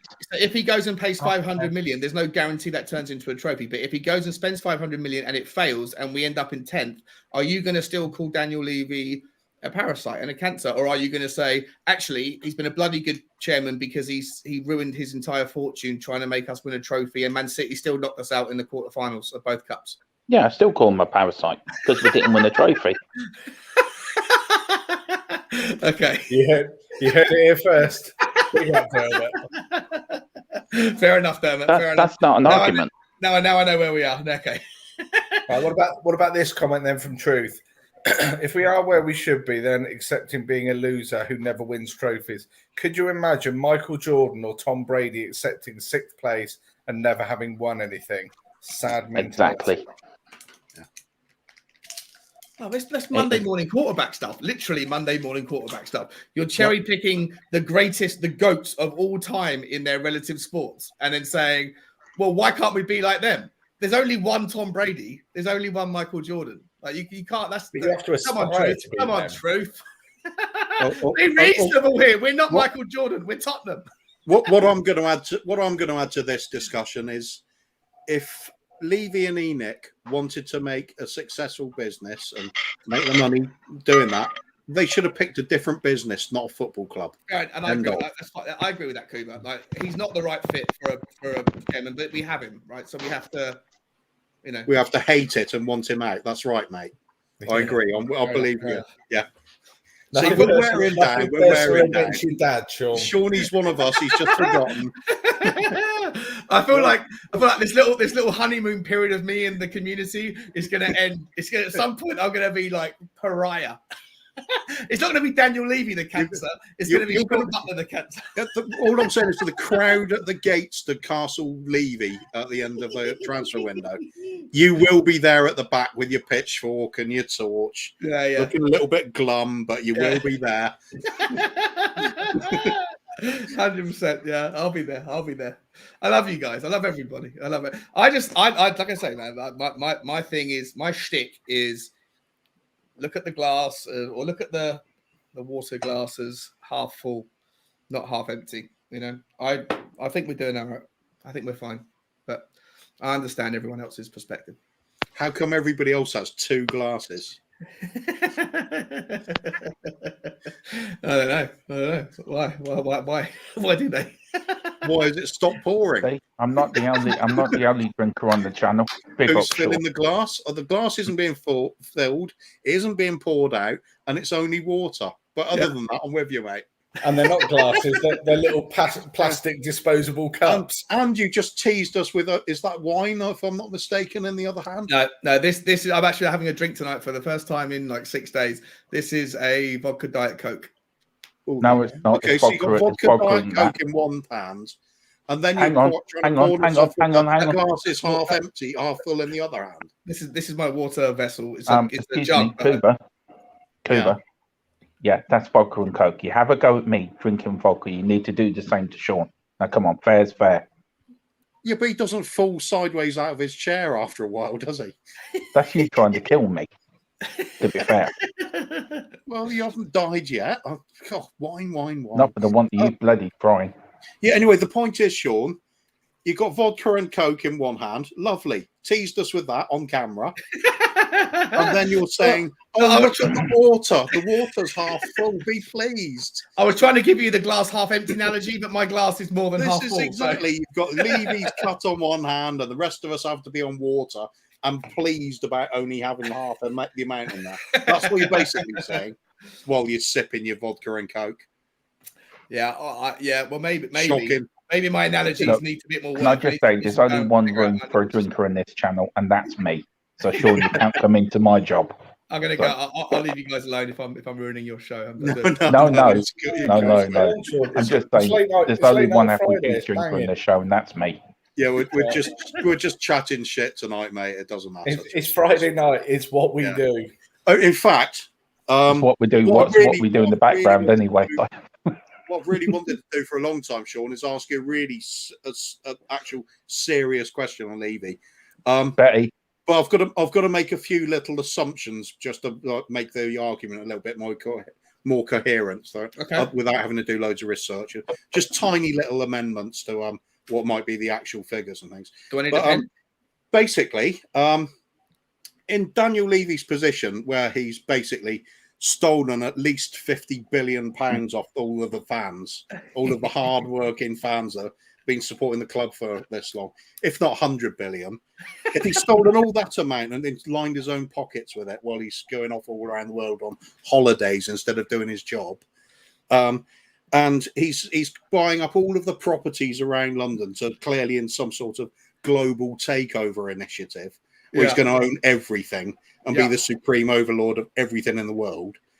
If he's got all that money and all that capital behind him and all that future money to come in, why hasn't he created some sort of circular platform that he can hover on above the ground, supported by thrusters? And they got Valkyrie warriors with cleavage you can ski down around the edges, and tigers and things, and a huge holographic head of Daniel Levy below it going, "You shall consume," and lasers and Right. things going at the ground. Why has he Boober, can I got ask you that? a question? Speaking of cleavage, though, Who's speaking of doing cleavage, Can I ask you a question? yeah. Have you been watching Back to the Future, or have you been watching some Thor film? Well, it doesn't fit in with Back to the Future, really, does it? It has a hoverboard in Back to the The Future. hoverboard works, yeah. And Yeah. With also, tigers and Valkyrie warriors on it. No. But anyway, that is the question, Sean. If he's got all that wealth, why hasn't he got that? Because I could respect him then. how do you know he hasn't? How do you know he hasn't? You're speculating. You haven't seen it on News Now. You haven't seen the Daily Mail or hitc.com coming out with speculative. Come on, mate. If you had toys like that, you would be flaunting them. It's Listen, not like he's bought a whole cinema, like 20 houses. Yeah, Well, exactly. you know what? Maybe I shouldn't say this out loud, but I'm actually, I've been trying to get in touch with Tottenham Hotspur today to get some of the prospectus for those houses. I might buy one of those Cinema flats. tickets. No, I'm going to try and get on the because a friend of my mother's bought one of the flats when the last lot were put up like 6 years ago, and it's been because they're gentrifying Tottenham. Basically, they're trying to move it up in the whatever, in the social climb, whatever, and she's made an absolute fortune. So I'm trying to see if I can get an early. I'm going to give Daniel Levy a little message and say, mate, I've been defending you for like 3 months, bro. It's been tough. Can you give me early access? I know, and you're doing a shit job. give me a house and some free cinema tickets. Just give me early access to the mortgage, bro. Just say to him, look, I've even changed my name on screen for you. Oh wait, I didn't even see that. You can't do this. You can't control my identity. This is outrageous. Look, it's true. Just admit it. It's true. What part? You even look like Levy. Well, a couple more years when this bad boy goes. I think you're all right there, Sean. You got a while yet, mate. Anyway, the cinema will be playing TTG 24 hours a day, 7 days a week. That's what I'll be playing my snake song. Yeah. Right. Oh, We'll open up Jesus, the with lines Alex. on. Free steak. How are you, Alex? I'm okay. Good. Do you- True. do you Where's R2D2 and 3PO tonight? I've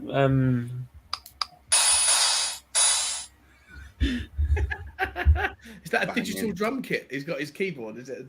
No, I just think he's part of the Beatles. He's really Ringo Starr, but he's not letting anyone know. Who knows what magical wonders lie within Alex's cupboard? Okay, Sean, there's a couple of points in here, so it's like, Yeah, I know. I'm about to get. yeah. I can tell. And I Listen, guess I'm going to that's pop the off, point, guys. isn't it? Enjoy the stream. Hang on, sorry, Phil. I'm going to pop off, guys. Enjoy the stream, and I'll see you tomorrow. Thanks. Enjoy the night. Love you, Big Derek. up to them, mate. Take care, mate. That's the bit that's hard, and you are caught. I know it's between- hard. Yeah, I know it's hard. I'm leaving, Phil. Don't start crying. I haven't gone yet. I'm going now, though. Hurry up, then. I can shed a tear. There we go. You make my heart bleed. Big up to the tear guy. Dear God, Terry. Yeah, I guess the flip side, and I get the one bit I don't get is obviously I hear people saying that we're in debt, but obviously that's secure, all that waffle and stuff. So that part's not a big part of it, but we do pay an awful lot of money to go and watch at the moment a pretty dire set of a game. For me, it's 50, 60 quid ticket. I'm going to get the train in. I'm going to get to my dad's. It's not a cheap day out. not by any stretch. And then you pop into the club because always need the loo and stuff, and you have a look at the stuff, and the shop is filled with some expensive stuff in there. Yeah. 20 quid t-shirt. I mean, I looked at this one time, and it was like a Nike kind of training top. I kid you not, it was 220 quid. So, yeah, that's a jacket. When they're talking about generating money for stuff, there's an awful lot of money they make via the fans. Exactly. If the fans could just say, do you know what, none of us are going, we're not going in the shop, it would cripple the club. You'd be talking in the region of what? Phil, I got when it comes to that stuff, mate, you have to like you go to a Nike store in London, you're going to pay 30 quid a t-shirt. You go that's. I'm not suggesting that Tottenham's merchandise is cheap, but it's around about par with what you'll pay for quality stuff anywhere else. And of course, you've got the fan base premium put on it. And when you say £60 to go to a game, I've got a tweet that it's on my profile. Let me just call it out because we had to get it very quickly. I thought I retweeted it. Where is it? This guy called Douglas Bagley said, "Thank you to the Tottenham Hotspur Supporters Trust and all the other supporters organisations for arguing for fair ticket prices, especially for away games. My ticket for tonight," I think this was based on the Chelsea away game. He said, "My ticket for tonight cost £25. 20 years ago, it was £35. Remember, some away tickets were as high as £63. Now we pay £30." Right? So, and that was 20 years ago. He's comparing the prices for away tickets. And 20 years ago, a price of a T-shirt was £5. Right? So you have to bake in the inflation. Yeah. Again, I'm just playing devil's advocate. But if you £60 for a home ticket, I get it. For a general adult in a nice area of the stadium, it's expensive. But if you want to go to Alton Towers for the day, it's expensive. If you go to like Florida and you want to take your family of 4 and go to the Universal Studios, it will set you back like $300 for a day pass for you, your wife, and a couple of kids. Like, it's the price of entertainment is extortionate anywhere and everywhere. Universal Studios, Disney, SeaWorld, what they do is they take their gate receipts and slowly but surely they update all the rides and they make all the rides better so that the next time you go, there's always something new. There's always something happening. They're reinvesting and they're giving you a reason to want to go back because stuff gets better. With us, we haven't really got better. Well, next time you can see Adama with his oil on his skin. That's something. Yeah, or Conte, right? If you haven't been, let's hope we see Conte the next time I go. That's Mark. No, I take your point. Again, it's just like I'd like to play devil's advocate. There is context. Like the cost of going to the cinema to see Spider-Man, it used to be a couple of quid for a bucket of popcorn. Now, and I haven't got children, but I'm guessing you guys do, right? So if you're taking your kids to see Spider-Man in the cinema, you can't get out of there anymore. If you're taking yourself and 2 kids, tickets for the movie and a bucket of popcorn each with a couple of drinks, it's like 60, 70 quid, right? It's not cheap. And that's popcorn. Popcorn is like a tenner. And it's the cheapest. It's corn that's put in a microwave. It's warmed up corn. So like there's extortion everywhere.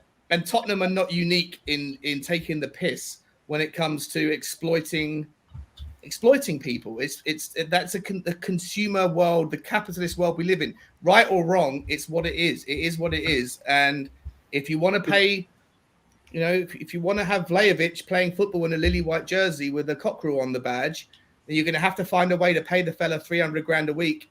And there's only a handful of ways that you can raise that revenue, Phil. And one of them is to rip off your fans. I don't agree with it, but it's just the way it is. And the same thing happens at Manchester United. The same thing happens at Chelsea. And pretty soon the same thing will happen at Wolves and Burnley and everywhere else as well. It's just life. Do you think we should just accept it then? Well, you don't have, if you want to participate in it, yeah. If you don't have to. You can pay your Sky Sports subscription and watch it on telly, or you can find a way to stream it illegally and get around the system. But if you want to experience it, then you can, and you have to pay the way. And if you don't want to do that, there's another person that will.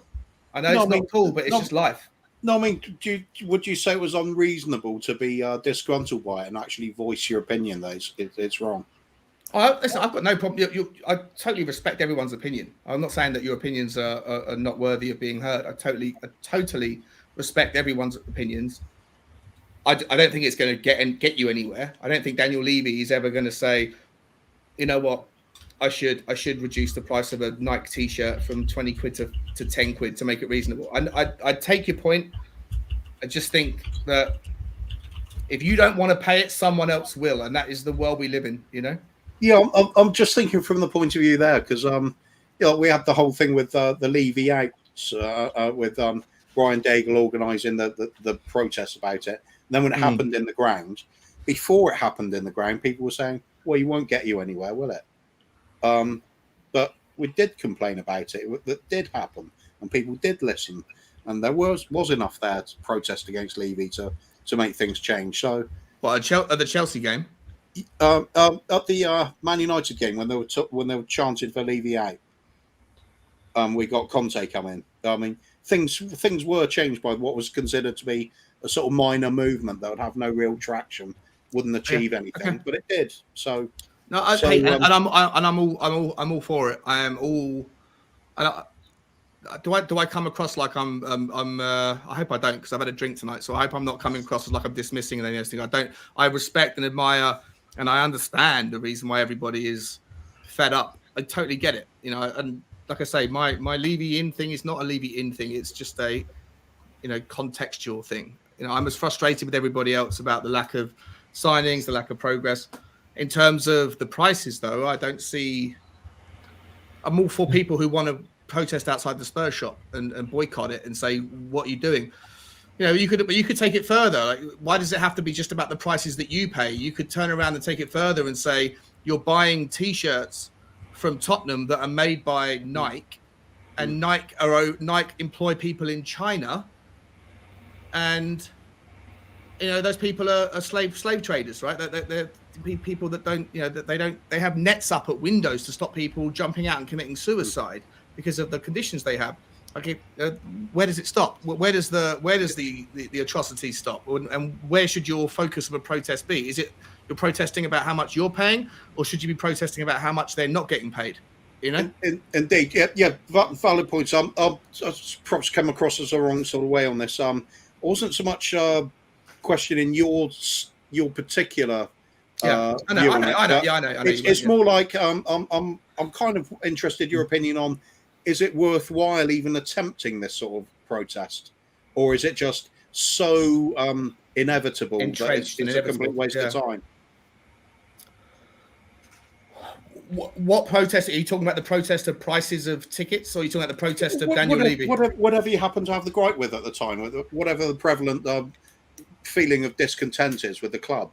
I mean, have we got to that point where it's just like, no, it's just the way things are? Never accept that. Never accept that. Like I hate the quarantine. I hate lockdowns. I hate vaccine mandates. Right. I admire everybody. I'm vaccinated. Right. I'm not an anti-vaxxer, but I admire everybody that goes and marches through London to stop that stuff. Right. Because it means something to them, and I think that the right to protest, the right to voice your opinion is sacred. It's sacred. And so, to your point, Tuva, no. If people have a problem with something, then absolutely do your best. And I hope it works out. I personally won't waste my time doing it, but anyone who wants to, for the purposes of Tottenham Hotspur, completely admire and respect their right and wish to do that. Well, I think that's where we sort of come at loggerheads at times, isn't it? Well, you're sort of accepting of the fact within your own opinion. It's like I can't waste my time on it because you personally don't see any sort of value in those sort of protests. It won't get you anywhere. I also don't have a problem with where we are, where Tottenham are as a club. Personally, I don't have a problem. I think that if people think that paying £20 for a T-shirt is insane at Tottenham, yet people do it all day long at Ralph Lauren. They pay 40 quid for a T-shirt, right? or they do it at Nike, or they do it at Adidas. Like, I don't have a problem with capitalism. Like, that's just my personal view is I don't have a problem with it. So I don't have a reason to protest. I'm okay with where we are as a club. I'm okay with Tottenham's general progress over the last 30 years. I would love it to be better. I'd love us to get one stage further in the Carabao Cup. I would have loved it if we won the Champions League, but I'm okay with where Tottenham are. I see it. I take as just me. I take a 30,000 foot view and see where we were when I was growing up, and the type of team that we had then, who we could beat and who we couldn't beat, and then what we've gone through over the last 20 years. And I think we are, generally speaking, in an upwards trajectory. I know that there's, peaks and troughs, but I think we're okay. So I'm not angry like everybody else. I'm okay with it. That's just my personal thing. So I don't have a reason to want to protest because I'm okay with where we are. Fair enough, mate. More importantly, who do you think would win a knife fight to the death between Daniel Levy and Mr. Blobby? Mr. Blobby all day long. He's got a bit of a grip problem. The question of the century. I can imagine Daniel Weavy's going to be a bit of a weaver and everything. Hang about. You didn't say that the knife, like you didn't explain, because the knife could be attached. Blobby could have seen this coming and spoken to like Noel Edmonds and gone, "Hey Noel, can you like strap me with some duct tape?" So all I got to do is go. Oh, Alex would help him. He's been on the duct tape tonight. Haven't you, Alex? Do you think Levy's perhaps his shaved head and the sort of the extra speed factor that might give him is going to be an advantage, or do you think Blobby's overwhelming reach? Or could just blind him? Yeah. How many rounds do you see that going? Say it's a 1 minute rounds, because we are talking knife fight here. So, a knife fight. Wow. Do you think that what would happen if you actually managed to penetrate Blobby's skin, it would be like a balloon that burst and it would all shrivel up, or do you think it would be, what would happen if Blobby got penetrated? If that happens, then you just might as well throw it. Sean, did you just say what would happen if Mr. Blobby got penetrated? You frigging pervert. I am thinking that's a Cody Mack little. Cody, big up to you, man. Get it on the chat. What do you mean, Cody Mack? Get on the chat. What do you mean? Are you screening? They'll clip that. Yeah, definitely. Oh God. Well, welcome to this channel. The question still stands. What would happen if his dermal covering was no need to bring Dermot into this. Popped and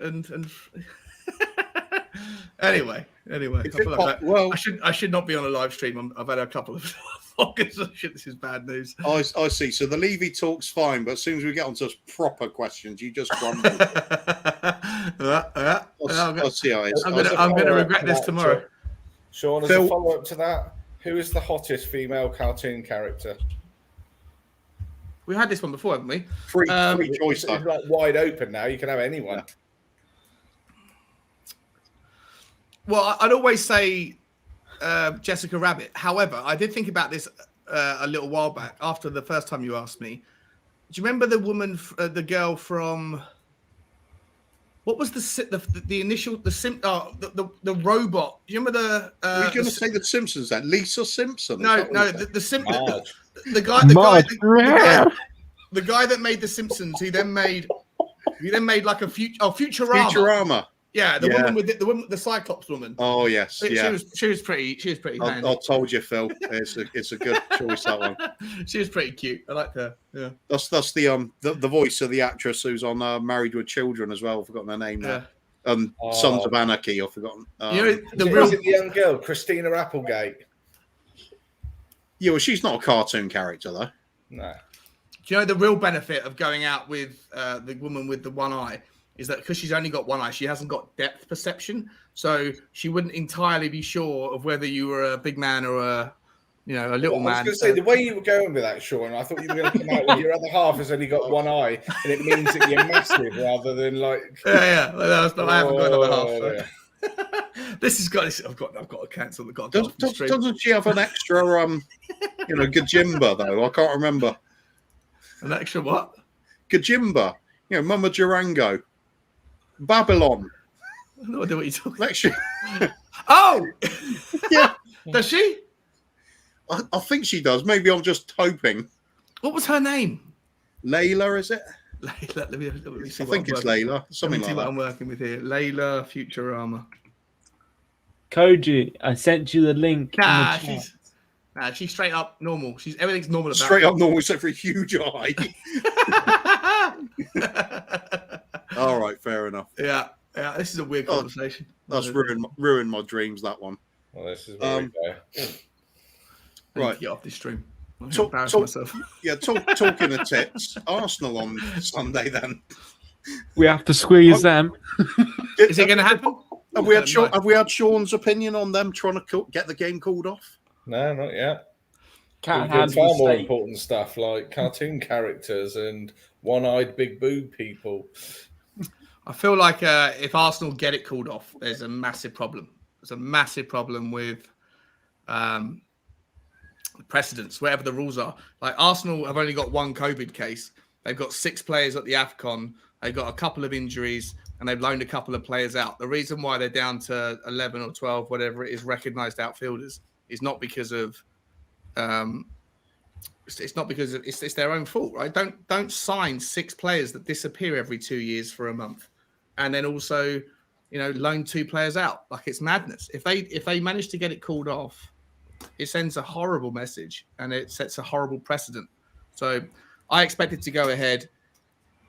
But if they do get away with it, then it is what it is. But I want to counter this, and I'll posit these questions to you guys. Tottenham are obviously our first 11 is not going to be that strong because we haven't got Dyer, and so our back three's in a bit of problems. We haven't got Son, we haven't got Romero, blah blah blah. Same old. But Arsenal obviously have got a very weakened team. But if it gets cancelled, when it would get rescheduled, ideally Arsenal would probably have their strongest 11 back, but so would Tottenham. Do you think Tottenham's strongest 11 beats Arsenal's strongest 11 at White Hart Lane? 100%. Yeah. Yeah, of course Yeah, it I will. think it would. Yeah. Bloody So then rubbish. it's not a massive problem if it's cancelled anyway, right?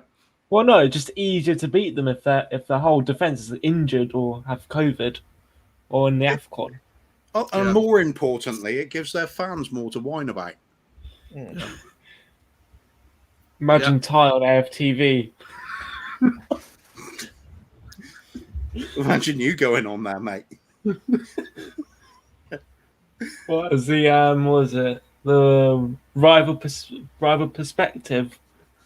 Cody's back, by the way. How damn good colouring in session. Yeah, that's like an hour ago. He's been scribbling like a maniac.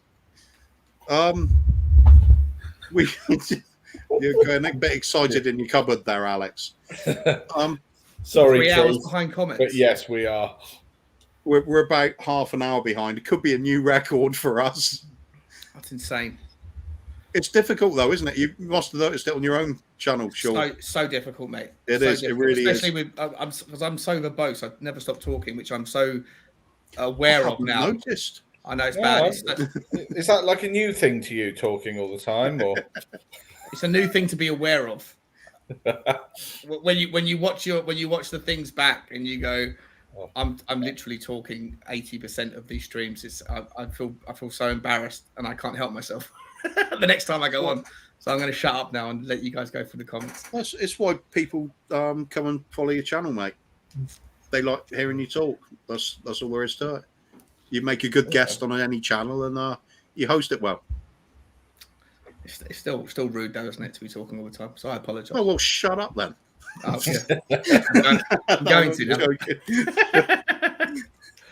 What you you should go. do is get your guitar out sometime. Just have a little play along while people are talking. I will do that one day. I'll play you guys some songs one day. Not today, but I will one day. So when you think of McDonald's, you think it's a burger company, and actually it's not. It is the world's largest real estate company, isn't it? The McDonald's brand owns more property than the Catholic Church. Reminds me of Spurs. And entices in just as many minors. Yeah. That's awesome. That's so weird. That's so bad, but it's yeah. Probably And just like those miners, they all leave unsatisfied. Well, not the priests. No. Just the Plenty of fun. patrons. Just the patrons. Right, there you go, Cody Mack. He's challenging you to a laugh off. I've just popped some good stuff. Give me half an hour. Hopefully That's ready. come on then, Cody. Definitely. Get on, Cody. It's the showdown that everybody wants to see. True set 3, more comments, so they're behind. Well, Okay, he's buying the flats. He's definitely related. Yeah. More comments, please, to make us very far behind. He's buying the Cinema Truth to charge people to come and watch TTG live, says Shimon. Got to monetize somehow. Truth says, become a member if you can. Member of the league. Catholic Church or coming out of the stadium after a heavy defeat, feeling low, and you look up and you see Sean looking out of his flat window. That's an extra £50. Do you know one of the reasons why I would like to do it is because I'd love to be able to go out with a camera, and because I live miles away, I live in South London, and it's an absolute effort to get up to the game. But I'd love to go up there and have a place to be able to make it more accessible, where I can go out and do what AFTV does, where where they like hang around after the game and then get interviews and things. I think it would be quite enjoyable, quite entertaining to do that at Tottenham as well, especially after a loss. It would be fantastic. Here's a question that's come up before. Where did Sean get the Spurs gaming chair? Class. Oh, mate, I can put the link. Actually, whenever you put links in the chat, they always get hidden. Just type in Tottenham game. You're in Canada, aren't you, Cody? Just put in Tottenham gaming chair, and I can tell you the name of the company. I don't know if they're. Hang on. But more importantly, I don't want you to buy one.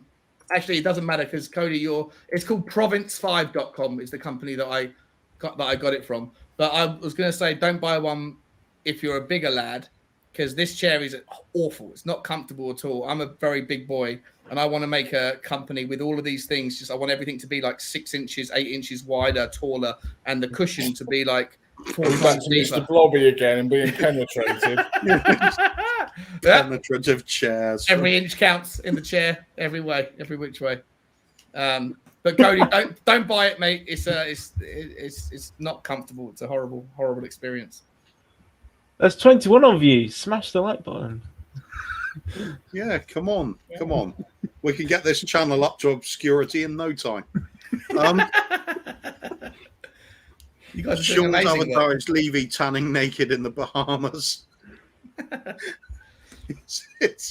No, I don't think so.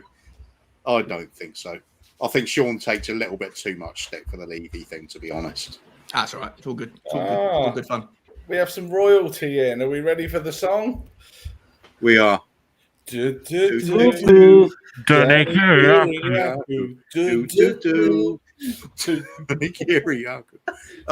said hello. Oh, did I do enough O's? Yeah, just enough. Oh.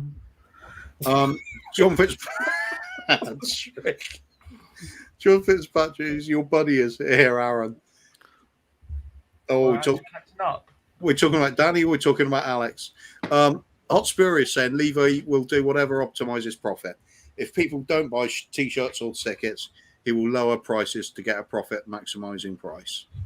Yeah, well, I think that's generally business in general, isn't it? Yeah. Supply and demand. Danny Cariaco, we just done the song. I'm not doing it again there. Big up, boys. Big up, mate. Good to see you. Big up, bun. Silent song. How you doing, my man? Hot Spirit is saying, but Sean, he's making bad decisions on the football side that could make more profit. So even in a purely profit maximizing paradigm, he's sort of okay, but not great. Yeah. But I would counter with what everybody wants is him to spend more money and sign better players. But signing better players and spending more money doesn't always equal success. It's an indirect effect. It's not direct. That's why I asked Dermot earlier. If he spent 500 million and bought the world's best players and we finished 15th, would you be happy? Would you forgive Daniel Levy or not? And he said, no, it's all about winning trophies. You can't buy a trophy. You have to earn it. And buying players, buying better players, absolutely it will help. Doesn't mean it happens. Doesn't mean it happens. You know, look at Everton. Everton are worse off. They spent £800 million in the last 5 years and are financially fucked. And they're 15th in the league. 15th in the league. They might go down. If Newcastle go and sign 4 or 5 players and have a turnaround, Newcastle could get sucked into a relegation battle. And then Everton are in the same problem that Liverpool were in 2008. And they needed to be bought out in order to survive. And it could happen to Everton. Be careful what you wish for. On the other hand, look at Chelsea and Man City. They bought their way to trophies. Yeah. So Levy, get your checkbook out. Couple of billion quid into the club. To hell with FFA. Let's just get on it. Yeah. It's good to hear you agree, Levy out, Sean. I'm pleased with you. Alex? Aaron Dove saying, did I miss Alexander Hilton singing the state song? Shite, gonna have to rewatch. I think we could probably get another rendition if we're nice to Alex. Come on, Alex. Excuse me. No, stay. We all like stay. We're gonna score one more than you, Tottenham. Nah. It's just, I'll tell you, I've got goosebumps. Imagine that in like 60,000 seater. Oh, it'll just be amazing. Glory nights, that's for sure. Champions League final. The new music for the Champions League. Carl Simpson, Blobby would smash Levy up. Oh, talking about the Blobby Levy fight. Oh, it's going to happen. It's got to happen. That'll be box office. Carl Simpson, Jessica Rabbit is the hottest cartoon character. Oh, hang on. There's a good one just come in from John Fitzpatrick. Barbie from Toy Story 2. Technically, that's not a cartoon, is it? It's Animated movie. Yeah, I think we could let it go then, could we? It's a fair shot. Ken will kill you, though. True. Yeah. Bryce said Jessica Rabbit as well. Big up Bryce anyway. Daphne from Scooby Doo. That one comes up a lot as well. Definitely a show. Velma's the hotter one. Velma, yeah. Velma or Daphne. You got the wrong one there. Well, you know what happens in the mystery machine stays in the mystery machine. I'd say. Still Velma from Scooby Doo. Says Wayne. Question for Sean. How much is Levy paying you? Not enough, I think, for all this crap. We'll come back to that. We'll come back to that in a minute. Have we anyone? Thanks, Cody Mac, terrible channel. Love it, guys. Yeah, it's professionalism at its best, mate. Watch it and weep. I know we will. Especially that beginning. That beginning was just I was praying for the channel to just like go off air magically. Maybe I'll come on if there was a link. Must we do everything? It's Daniel Levy. Putting another link in the comment section, man. There we go. So Sean is in a lot of pain in that chair. Is sucking his soul and hurting his back. Yeah, I gotta get rid of it. I'm gonna, like I said, I'm gonna make some bigger ones. Carl Simpson, hold on a minute. We need Sean to get a flat by the stadium, so we've all got a place to crash after the game and the night in the pub. That's a fair shout. Damn right. How many on the channel? No, it's only a couple of hundred people. Yeah, that'll be all right. Cody Mack, the state song is actually getting better. I think it is as well. It's Alex has been practicing. What would be good is getting a few people to make it into a choir. Cole Simpson, what is Alex beating when singing that? I'm just clapping. Did I hear you right then? Yeah, I probably did. Let's move on. Danny saying, I agree, Cody. About the quality of the channel, probably. there's the link. Ooh. Oh, let's bring him on. Oh, hey! Hey. Evening, Cody. Oh, he's still on mute. Won't let me unmute Come on, him. Cody. Figure it Come out. on. You had half an hour. Outrageous. We didn't mute him, did we? No, it's down to He's him. he's muted himself. But we are up to date with the comments now somehow. So apologies if I didn't get through all of the comments, but I did read them. But who cares? Yeah, It's Friday. it's Friday night. Well, let's have a Oh. guess at what Cody might be saying. Oh no, he is here now. No, is he? No, he's not. No. Maybe Alex, while Cody's waiting, maybe you should do Cody's all-time Spurs 11. That's a good plan. I'm here now. Oh, That dragged him out pretty quick. Oh, How was the edible? What? It was not an edible Oh, okay. Why not, bro? Why not? because What it happened was there? it was a drinkable. Nice. We have those here. Do you? Amazing. We do. It hits you harder, right? Ask me again in half an hour. I might have to do the steak song. Nice. yes. can you do it as a duet? Not yet. Just Not yet. Okay, Bear with me. we're looking forward to that one. Who's going to clip that one? Yeah, make I that will. intro and outro. Have you seen the couple of things ready to clip then, Cody? There's plenty everyone, of things. everybody thinks I'm the clip guy because Brian Daigle keeps going on and on about it. Let me tell you, Absolutely. I've got 2 clips of Brian Daigle. That's all I've got. But they are absolutely golden clips. Oh. That's why he's making a big deal about it, because you slow him down, you make him. So let's just say I got a clip for you. Watch this. Can you see it? Can you see it, boys? In your chat? Oh, hang on. No. Yeah, that's just. When it turns, it certainly won't be people saying It can't be Conte out. heard. Can it be Nope. heard? It's going to be Definitely not. Levy in It versus lasts Levy out. 8 seconds. Or It's Brian a Daigle lot more saying people Levy will in. be Levy in. And I cut him off before he corrects himself, but it can't be heard for some reason.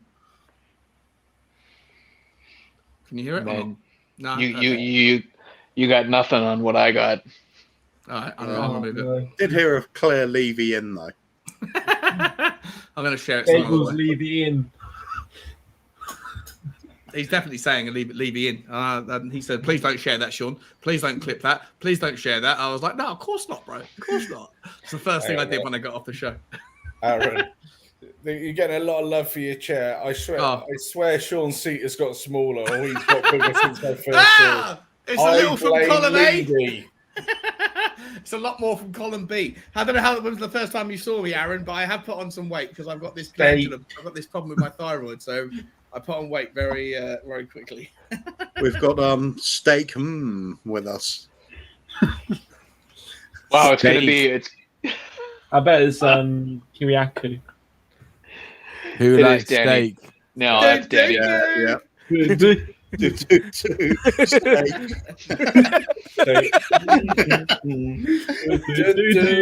Go on, Alex.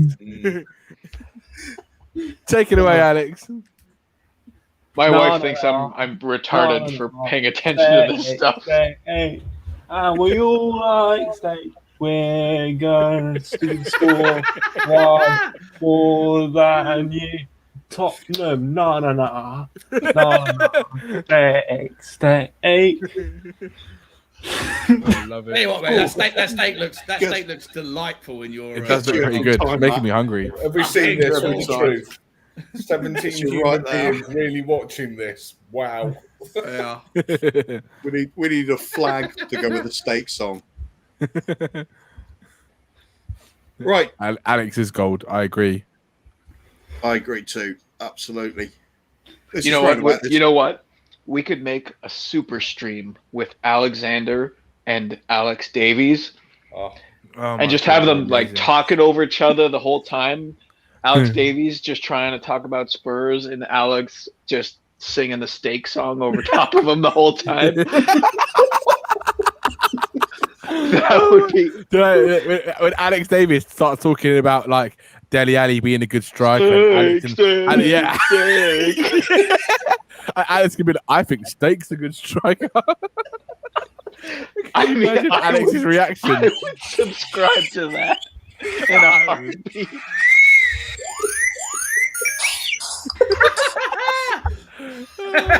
What the hell is that? There we go. I think the weirdest thing earlier, Danny, we couldn't find him. I literally played that down the stream. Within 30 seconds, Alex was there. It was just like, it was like he'd heard his brother over the internet and went, "Oh, I'm on. Hang on." It's like a magnet. Oh, I love Alex. Brilliant. We haven't done Cody and Danny either, have we? Your top 3 steaks. Ooh, that's a good question. I'd probably say ribeye is my favorite. Then maybe T-bone and then porterhouse, I'd say. Oh yeah, good stuff. Cody. Okay, number 1 steak is tofu. Okay. Yep. Oh, you're going for the Levy option. Meat free. Number 2 steak is tofu. Yeah, ribeye. Double tofu. Yeah. Okay. And number 3 steak is tofu. Any is that in the correct order? I'm dubious. I think 3 and 2 are the wrong way around. But I think they're all disgusting. I think you might get us copyrighted on number 2. Tomahawk steak. Oh Right. yeah, tomahawk actually. Yeah, Tomahawk is like powerful. It will set Listen, you I listen. think that will go my third one actually. I have to tell you something. Okay, I had to give up eating meat for health reasons, and this happened in the summer of 2020 in August. And I lived. My next door neighbor owns a butcher shop on my street. Oh, Incredible butcher shop. We live in cottage country in Ontario, and it's just where all the rich people go to get their meat. 3 days after I quit eating meat, his wife showed up at my door with just a bag of vacuum sealed tenderloins and strip loins, and it was a thank you. It was a thank you for some of the work that my wife did for their family. And So you clearly put off the turning vegan and waited for a week, and then you got through the prize gift, right? No, I never got to taste any of it. Some of the tenderloins are still sitting there in the freezer. My wife, she likes her steak done well done. It's like these are. I'm serious. Like they gave us like they gave us like 4 pounds of meat. I'm sure it was like a fortune worth of meat. It was, and I haven't been able to touch any of it. It's really sad. Can I ask? May I ask without? That's one of the saddest stories I've ever heard. Yeah. What health illness could you have been diagnosed with where the consequences were everything's okay but just not meat anymore? Sean, you may not ask that. Okay. Sorry to hear that, mate. I'm sorry to hear. You fucking dick. You know. I am sorry. Hey, I'm sorry listen, for prying listen. into your. No, I'm only kidding. I'll tell you. I'll DM it to you. Okay, I'll DM you on Twitter. We can always give the steak to R2D2. You can DM me as well, Cody. Thanks, babes.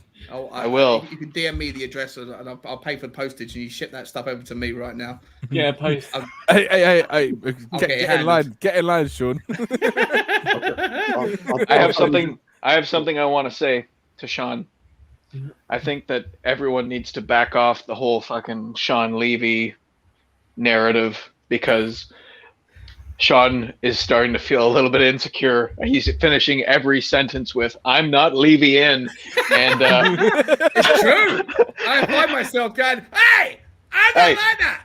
And the thing Please is, I stake in. know people out there that will make clips of people on YouTube and then post them to their Twitter account, and sometimes it can incite abuse. You know, Yeah. Will Stewart's been the main target of these accounts, but Sean could let's just support Sean because he's a reasonable guy and he makes a lot of good points. And at some point, I would like to debate him about this ownership when I haven't had a few drinks. Aw, thanks, mate. Unless you want to do it right now, you motherfucker. Do it now, motherfucker. No, I'm just. Do it now, motherfucker. Steak. I'm just kidding. We all love steak. I just want your tomahawk. You send it my way with that fucking juicy bone round the side of it. You send it my way, and all is forgotten. Hey, you know what? We'll do a deal. You send me the chair because it doesn't sound like it's very comfortable for you, and I'll send you some frozen meat. Yeah, the reason why I'm so I want Adama in is because I appreciate how important the Vaseline or the olive oil or the baby oil is, because I need to put a bit of baby oil down here so I can squeeze myself out of the chair before I go to bed every night. I'll tell you what, if someone clips Wait a minute. next Are you serious? Penetrate Mr. Blobby, I'm in. Sean, do you want Adama Traore? Do I want Adama Traore? Yeah, I want Adama Traore. Yeah. That's about the closest we're going to be to becoming an oil club. You know that, right? It might. You know what?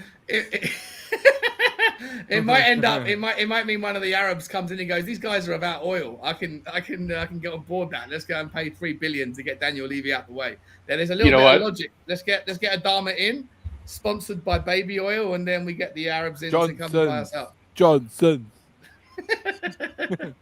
You know what, Sean? White people can own oil too, so it's a little racist to just say Arabs like that. Well, I mean, I'll take that criticism, and I'm going to run with it I'm anyway. making a masterpiece.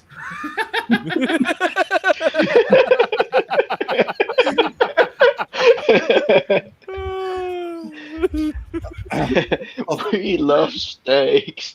We love steak. I feel like Dermot's gonna come on the stream in like 30 seconds and be like, "Well, we have to delete this one too." Steak. I don't know if you've seen it, but somehow last weekend we've had 300 people watch. We've had more people watch than we've got subscribers. My question to everyone out there is, what the fuck are you watching? Content. Everyone loves weird content, man. It's got to be. Oh yeah. The weirder the better. I think we better get things back on track really quickly there. So I thought Truman was asking a question. Who's Truman? I've got a question. We'll start off with Danny and then on to Cody. Steak. No, I think Homer Simpson and Marge Simpson using golf clubs versus Fred Flintstone and Wilma Flintstone using a frozen baguette each. Who's going to win in a fight to the death? Homer Simpson and Marge Simpson, 100%. Interesting. No, they're not. Homer Simpson is an animal, and he drew with Peter Griffin, and they're the best. Danny, he did draw with Peter Griffin, and that is no mean feat because Peter Griffin just about beat the chicken. Yeah, he's an animal. He's an animal. Okay. All right. Kuva, repeat the question for me. That's so good. Right, so it's Marge and Homer Simpson using golf clubs versus Fred and Wilma Flintstone using a frozen baguette each. Okay, I'm taking Wilma and Fred. You know why? These motherfuckers are cavemen. That's all they know is violence, okay? Exactly. Yeah. They want to feed themselves in the morning. They got to wake up. They got to go strangle something or bash it with a rock. I don't care. Homer is fat and slow, and all you have to do with Marge is grab her. Yeah, you have to grab her hair, and that's fight over. No. The Flintstones reign Homer will batter both of them. He'll batter both of them. He's too mad. Wait. It's not about the fire. So you need to know the environment. How long is the baguette going to stay frozen? Exactly. Okay. The fight will take place on top of the Siberian Express while it's moving. Fuba, Fuba. Okay. Yes or no? Yes or no? Is Homer drunk? That's an extra 10. He's always drunk, isn't he? No, Yeah. no. I think He's it's not drunk. No. Well Has he then, eaten yeah. donuts within the last I'm 5 taking the cavemen in a physical battle. I don't. You could give them a gun. The caveman will win. Wilma definitely takes Marge. There's no doubt about that. I think so. The question is whether Fred has got the upper hand over Homer, and it just depends. Like with the baguette, how long it stays frozen. I don't know where the. How long Also, is the baguette? I think Homer's a dirty animal. He'll just batter both of them. He'll just smash her in the face, and then she's out cold. Do you think and Homer then would he- beat he- up he Wilma? goes- Do you think Homer would take on Wilma? Yeah, definitely. Yeah, why if not? it's a fight for title, for credentials, that's it. Of course he Oh, will. that would be a real shame because I have a lot of admiration and respect for Homer It Simpson. would and if be, he's a but- Danny, It's a life or death situation, right? It's not a Danny. life or death situation, is it? It's not a life or Oh death. yeah, Danny. this is to the death. Most Oh, Yeah, okay. to the death. Oh. Yeah, Okay. 100%. And I'm, Okay, I'm Danny. with Bun then. I'm with Bun for sure. Then it's got. Listen to me, okay? Danny. Yeah. Fred and Wilma Flintstone, okay? They drive a car made of stone that they pick up and move with their feet. How the fuck are you gonna think a golf It's club so is true. gonna stop these monsters? Wait, Yeah, You know what? Cody. So you Have can you, Cody, have you watched Wow. Peter Cody. Griffin? Have you watched Peter Griffin versus Homer Simpson? Have you watched that fight? Doesn't It's matter. been a while, but yes, Mate, I've seen it. Yes. Listen, Bun, it doesn't Go matter. watch that fight again. Cody's right, man. Cody's right. Fred Flintstone is capable of lifting a car made of stone by himself. There's Easy. no way Homer Simpson can smash that guy. I'm sorry, Fred No. Flintstone invented the Tesla. He invented the emissions-free vehicle. Cody for Elon the Musk in win. the mud. Cody for the win, for sure. Amazing. So good. So good. Oh, okay then. Well, clearly this is a good conversation, but I think we need to sort of up it a gear. You have to look at their neighbours then. Homer's neighbours are the Flanders family versus they're the absolute- Rubbles. In what? Let's go. Let's change the scenario a bit. Store. Let's go. Say in the middle of This is insane. Tesco's. Okay, let's go Tesco's. But in Mate, fact, is it the whole family, Cooper? Because like, if it is, Bam Bam obviously smashes Rod and Todd, but Ned Flanders hasn't got Maud Flanders anymore, so it's unfair. It's but Barney Flanders and, does have God on his side. You don't really think of that, do and you? he's built like a brick shit house as well. That's true. Wait a minute. And he's a lefty. Have you guys? Are you guys? He's fighting Southpaw. It Yeah, matters. exactly. It matters. I don't want you to be offended by this question, but in the UK, are you guys like? Are you fairly hardcore Simpsons fans? No. No, Used to. No? But not anymore. no. In the 90s, yeah. Yeah, I was in the 90s, not anymore. All right, Danny. Let me tell you. Do you recognize this? It feels like I'm wearing nothing at all. Wait, Yeah, I know. where's that from? Is that from Simpsons? It's Ned Flanders in the Yeah. in the skiing suit. Yeah. Jesus. Oh, Cody, you're a funny man. I like that. For that reason, I take Ned Flanders. Ned Flanders, who is it? Ned Flanders or who? Barney Rubble. Oh, Ned Flanders all day. Oh no, it's hilarious. What am I doing on this stream? Ned What am I Flanders. doing? Did you see him when he got that six pack? He was like a machine. Feels like I'm wearing nothing at all. Nothing at all. at all. Nothing at all. To be fair, we don't know if Cooper's wearing anything underneath except his shirt. So Oh no, dude. This isn't a shirt. It's just a bib. Do you see? Oh yeah, Aaron. So this is the Tottenham Tantrum Gold North London Derby preview. I feel like we're getting somewhere. Hilarious. Phil, Sorry, Aaron. any questions from the panel, Phil? No, there's nothing in there other than what's her name? Family Guy's missus is hot. Lois. Yeah. Yeah, She's Lois, got a yeah. horrible speaking voice though. Yeah, I agree. Oh God, you want to punch that fucking speaking voice out of her. I fucking throw a big fat tomahawk steak at her face. Come on. Shut up, Lois. Shut up and look pretty, because you're annoying me, Lois. Everything you say is annoying me. I should like cook this, you bitch. Oh my god, why am I doing Sean. this? Oh, hang on, Cody. One for you, Cody. Back to Betty or Wilma. If you could have an evening with one, which one would it be? This question's come up about 4 times now from Ben. Wilma. Okay. You might have Bit a few controversial. You're allowed to be wrong. That's okay. I find blondes boring. Correct.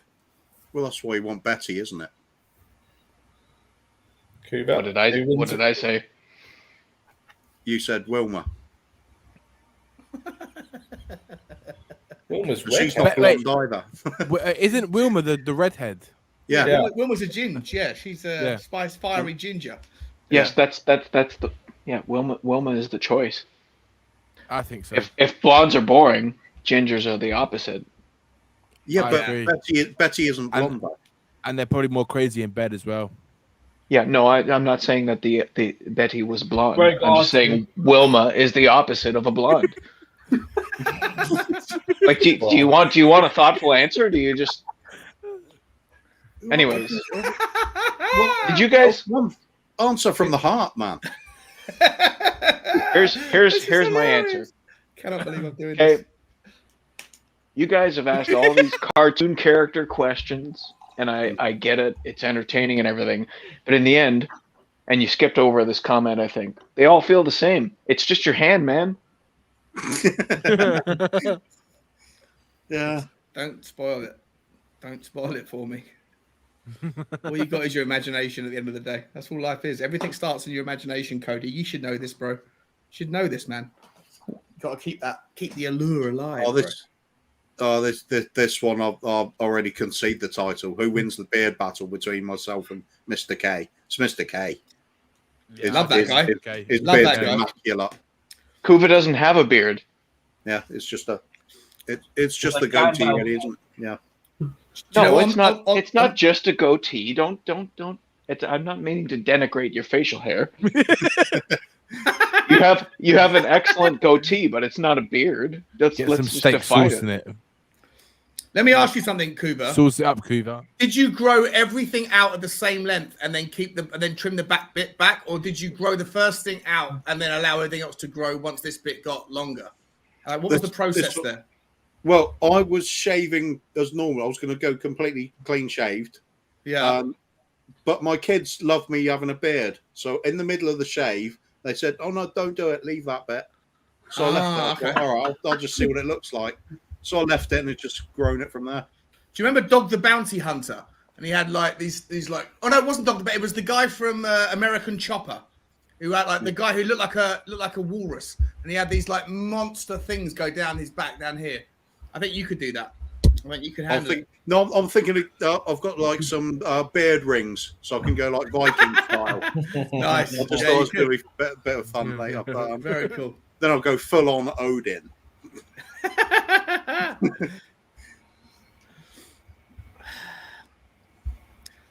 It's all gone Right, to what's hell, hasn't what's the next question, guys?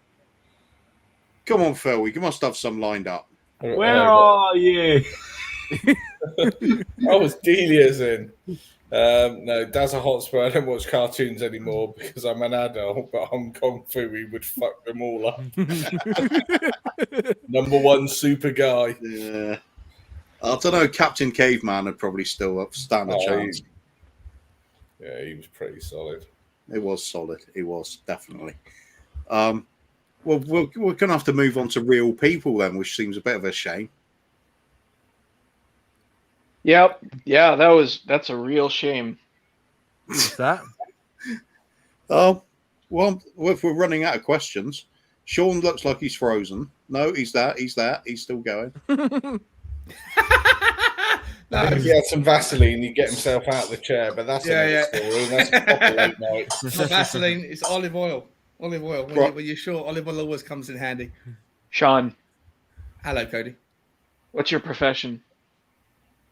These days, I run a marketing agency. I own a digital marketing agency. What's your dream?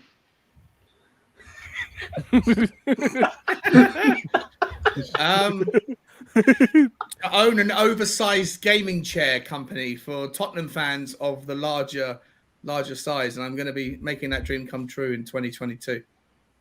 And I have all these things are going to be like expanded out north, south, east, and west, and have these big dumpy cushions so that I can join you guys in comfort, because this is fucking uncomfortable after like 3 hours. Do you know? Earlier on, I was on my own stream, and I after 3 hours, I was like, boys, we got to call it a day. It's been too long. I didn't have anywhere to go. I just wanted to get off because my ass was hurting me. And then you mentioned Mr. K, lovely fella, Mr. K, and the bun sat in the background, and we went and like they were kind of educating me on like some of the lessons of what they've learned about how to do content. And I had to call it an end to it after like an extra 45 minutes because I was trying to make out like I had dinner to go to, but it was my arse had gone numb. My arse had gone so numb in this seat. It was the most uncomfortable thing ever. So, Cody, to your point, I am. This is my dream. My dream now is to invent chairs that are comfortable for the wider arsed man. Okay. All right. Can I ask, Sean, how would you run Tottenham Hotspur? That's a nice short question, isn't it? Take it, mate. Is that why you asked me what I did? If you want to know why I'm No, don't try and unpack. It's just a question, man. Oh, okay. Fucking hell. We've gone from talking about who would you rather fuck out of Wilma and fucking Betty straight into how do you organise the financial system. How my last 2.5 hours. Either way, you're fucked.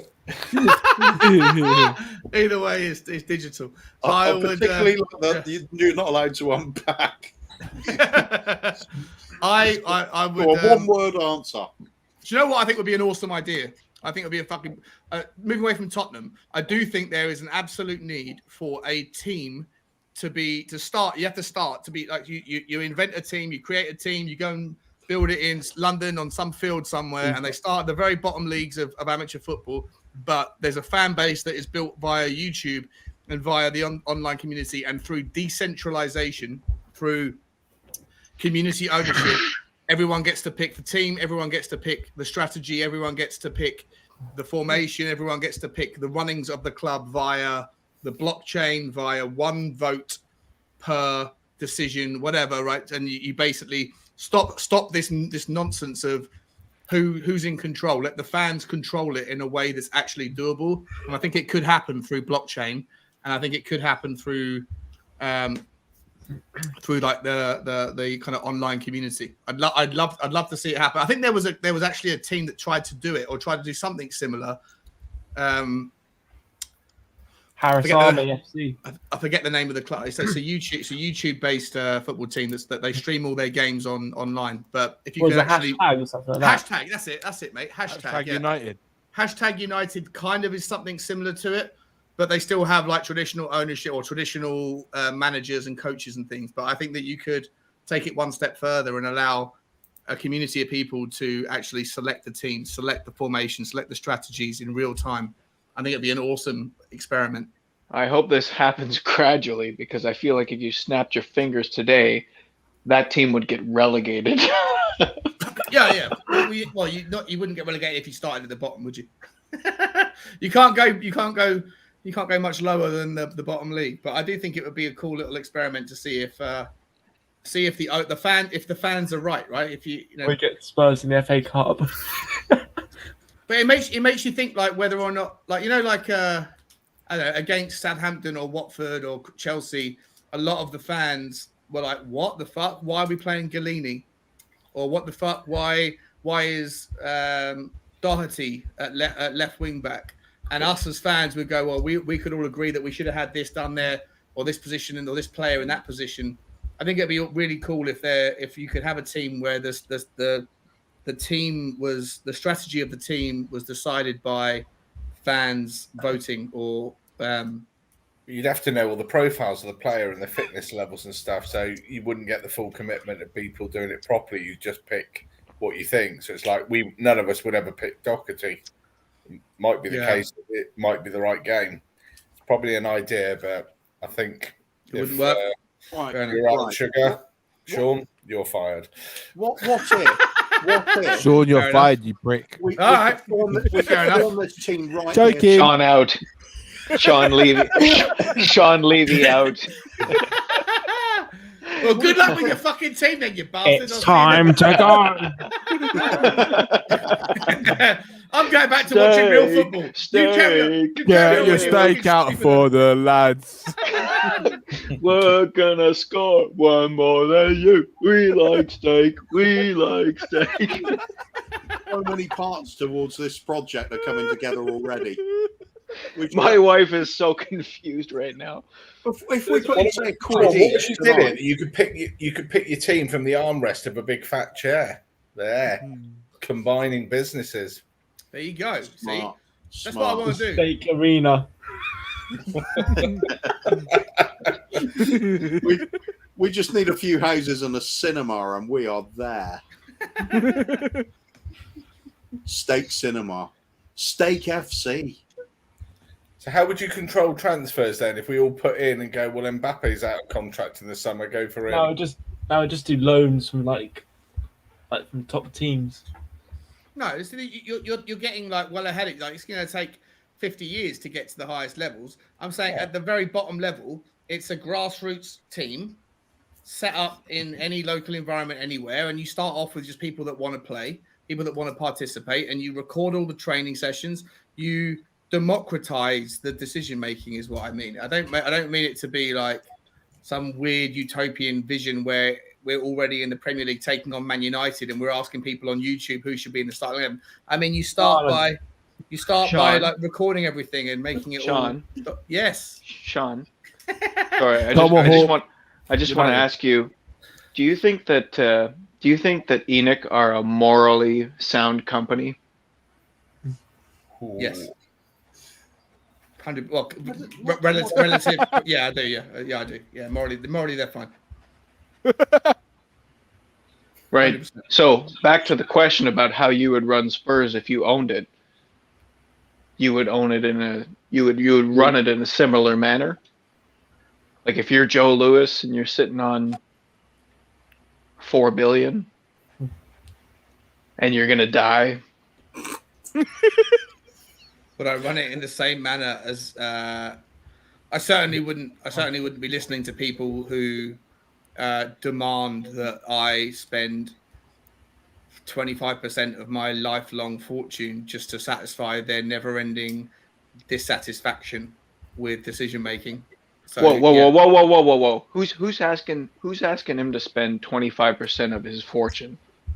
Every Spurs fan expects him or somebody to take 500 million out of their pocket. Yeah, and pay.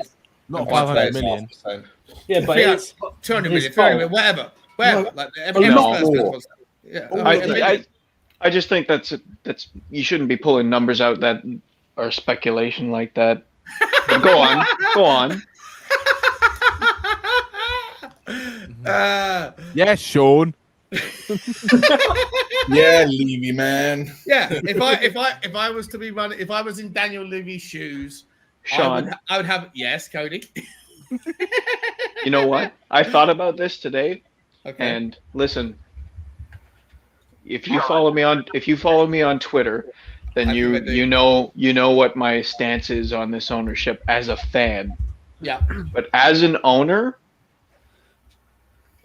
I don't know if I would deviate from what Daniel Levy is doing. If the people are stupid enough to pour their hard-earned money into something like this that is never going to amount to anything unless I pitch in my own money as well, and I'm sorry, that's where we're heading now. Okay, Newcastle. Where did the outrage go over the Saudis taking over Newcastle? Okay, they're going to leapfrog us in 3 windows. I guarantee it. I guarantee they're going to leapfrog us in 3 windows. And if the ESL, it will take longer than that. Sure. Come on.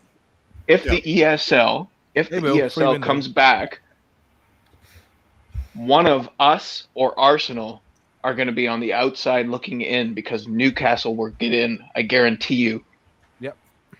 Yeah. Right. Okay. Keep going. But I'm just saying, as a No, ruthless businessman, okay, if the fans are willing to put their money as far into the club as this fan base is, I'm taking it. I'm taking all of it. But they're not taking Wait, it. say that again, Cody.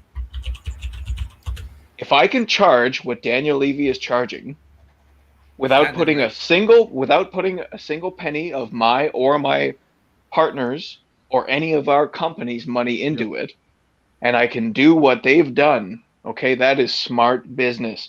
That is why I will always defend Levy's business acumen, right? Everybody looks at the success of the football club and equates it to being success in business. They are two completely different things.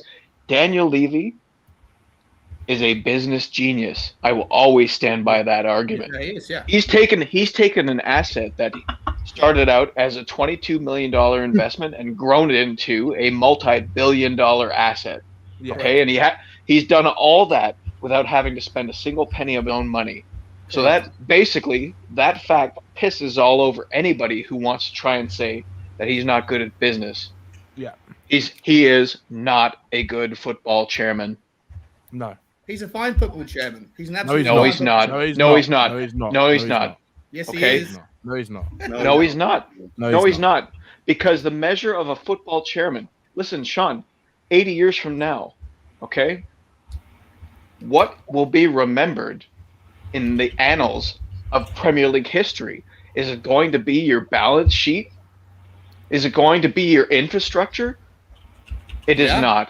That The stadium will only still be there in thing 80 years, yeah. The only thing that will live on, that will remain attached to the badge, to the name Tottenham Hotspur, Yeah. is trophies. Okay. So let's talk about trophies. Right? Who's the oldest person in the chat? Ben. Yeah, it's me.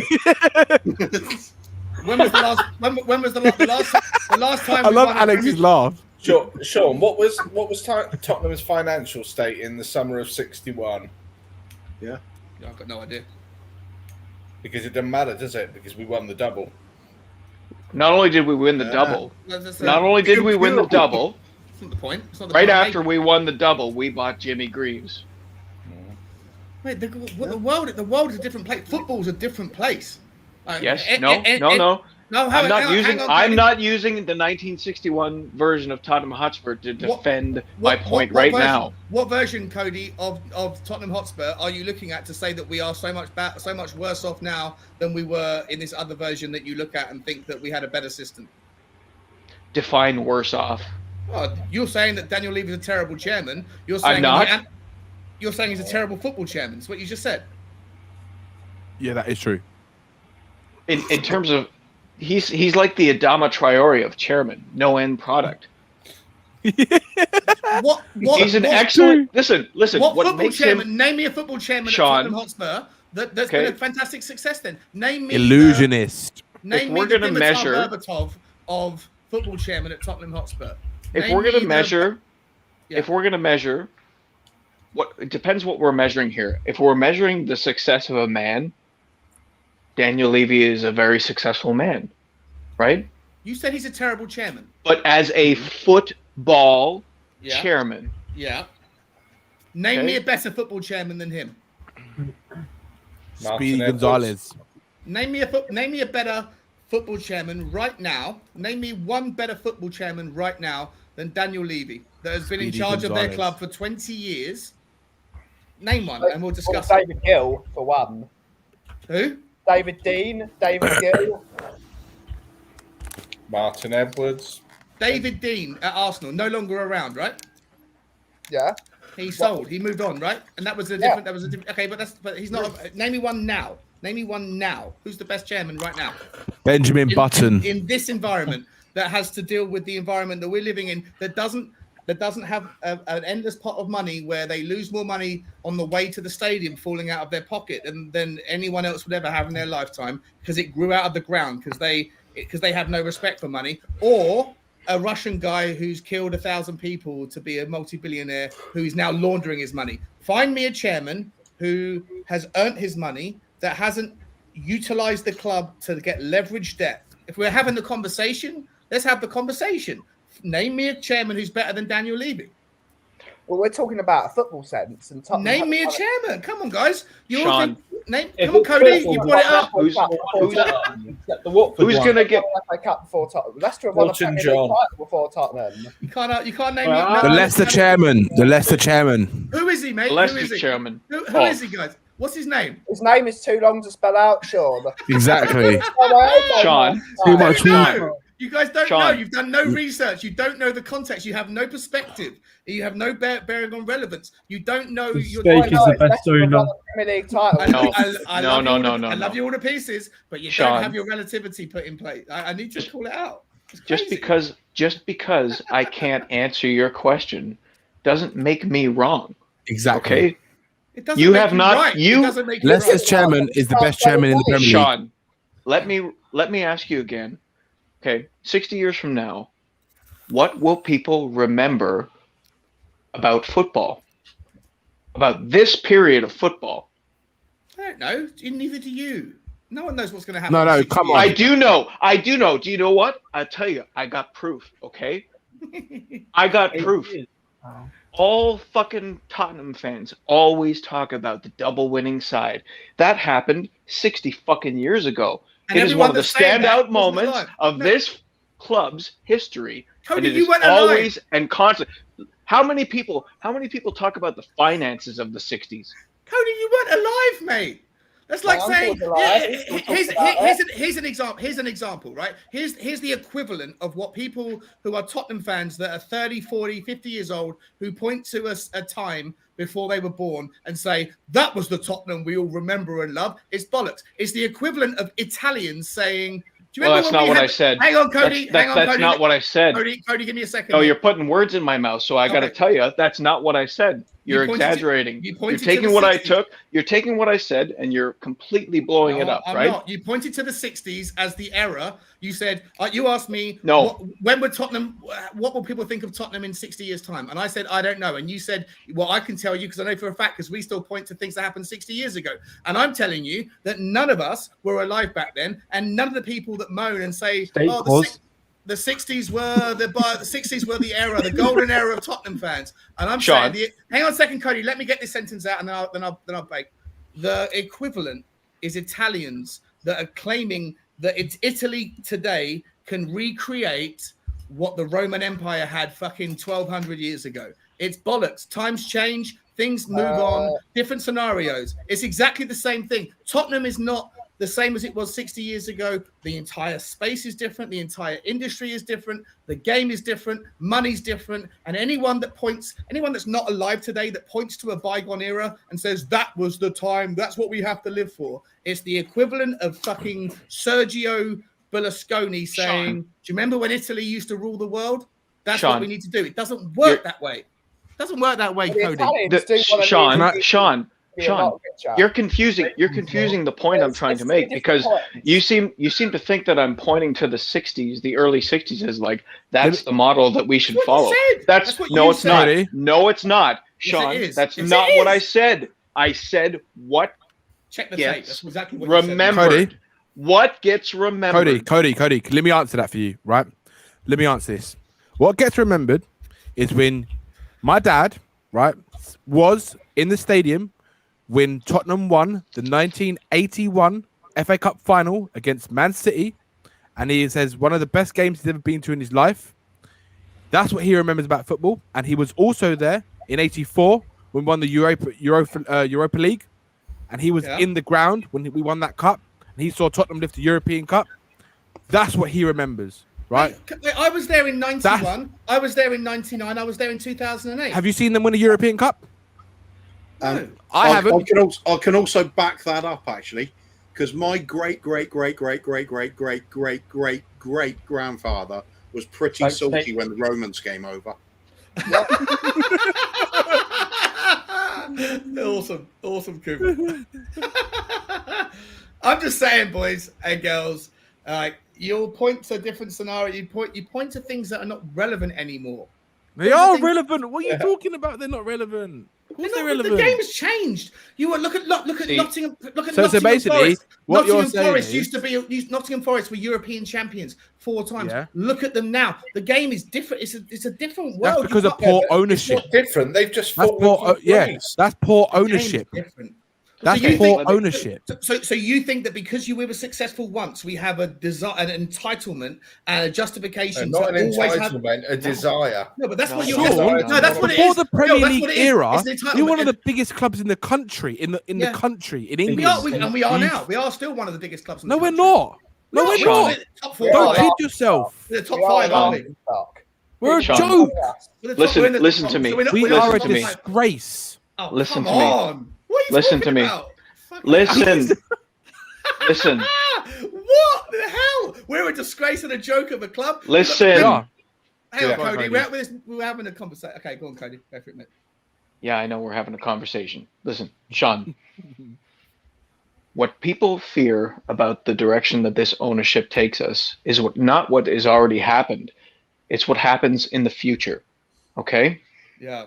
What are your I can understand like appreciating the financial stability of the club. Yeah. I can appreciate the increase in value in terms of infrastructure and how much the club is State worth. I can funding. appreciate all of that.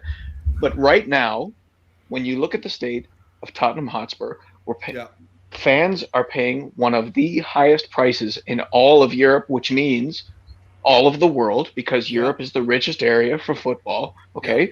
So we are among the highest ticket prices, season ticket prices. They've raised food prices twice in the last 6 months. Okay. Okay. Yeah, I know all that. Yeah. The product on the pitch right now is dreadful.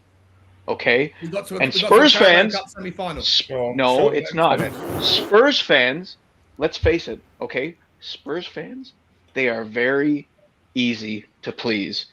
You Oh, don't even Apparently not. Sean, you do not even have to be good.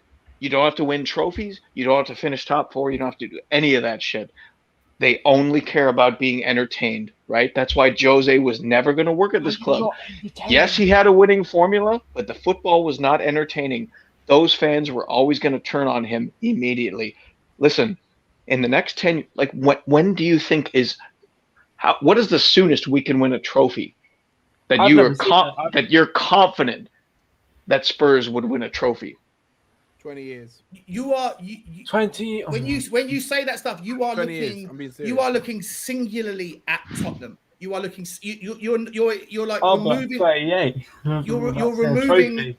You're removing the analysis of what's happening at Chelsea, what's happening at City, what's happening at Liverpool, what's happening at United, what's happening at Barcelona, PSG. You're removing all of that stuff and you're going, "Zzz, let's just look exactly at what's happening at Tottenham Hotspur right now. And because you're not happy with it, That's not true.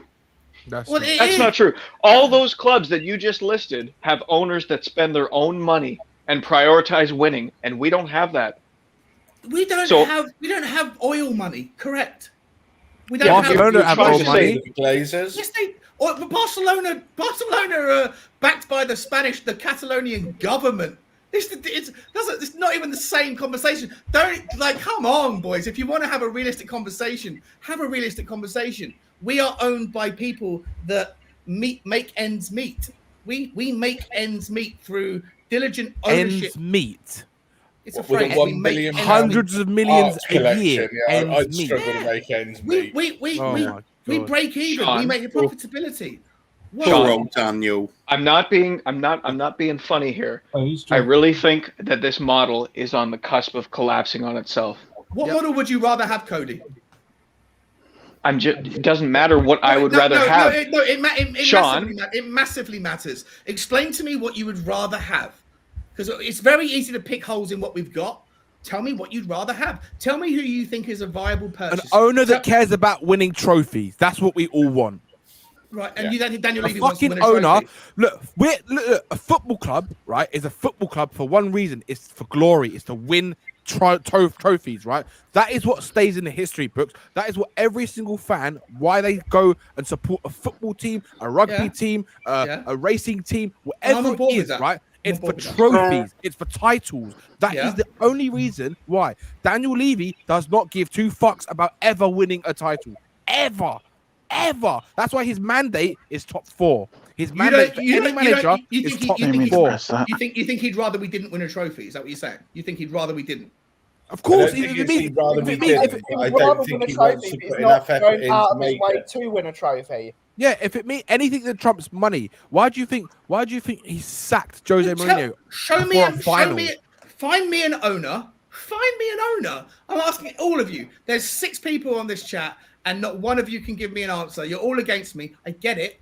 Literally. Leicester's owners are the best because they care about the city and they care about the club, and they've won a Premier League and an FA Cup in the last 5 years. And 6 years ago, every single club except Watford. 6 years ago, they finished 17th in the Championship. And it just goes to show when owners care about something and invest in the team, they can achieve things. They've got a wonderfully unsustainable model. Sean, I guarantee you they won't be finishing. You can, Sean, 400 million here, 400. We're asking to prioritize, build a scouting network that works. And I agree with all of that. I agree with that. I've got no argument here with that. City spend like they buy. What is it? They buy the players they need to make their team work. They don't need to spend. They've been wonderfully successful with the things that I agree with all of you on. The weaknesses in Tottenham, scouting, the main problem is no argument here on that. We hire people that are shit at their jobs. Like Steve Hitchen is still at the club. He's shit at his job. Yeah, he's shit at his job. I don't even buy that. I don't even buy that Steve Hitchen is bad. I've got no problem with the idea that Steve Hitchens should be fired. I've said that 1,000 times. There. Okay. He's still on the bench every week saying he hates his job. Sean, listen. Yeah. I'm not arguing he's a 10 out of... I'm not saying Levy's a 10 out of 10. There's things that he's massively wrong on. No. Nobody's accusing you of saying that. Nobody's accusing you of saying that. Right? We're just talking, man. We're just talking about Daniel Levy. I know. I love it. Can I just say something here? Hi, Dermot. When did you sneak in? Hi. Hi, Danny. Hi, Cody. Hi, Ben. Hello. Hi, Phil and Coover are pulling their hair out because I've popped back on. Right. I called it. Right. Spurs fan for 41 years. Okay, Sean? Yes, Dermot. All right. Okay, I've seen Scholar, Sugar, Levy. And the Well family and the Richardson family back in the early 80s. Okay? Mm-hmm. Every chairman has won a trophy, more than one trophy. Yep. Levy's won one in 20 years.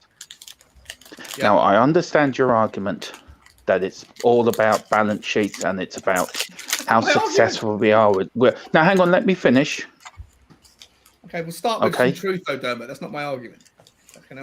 No, the truth is, we're football fans. We want trophies.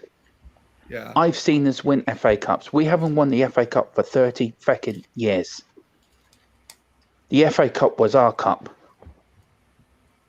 And all I hear is, Levy's done this and Levy's done that.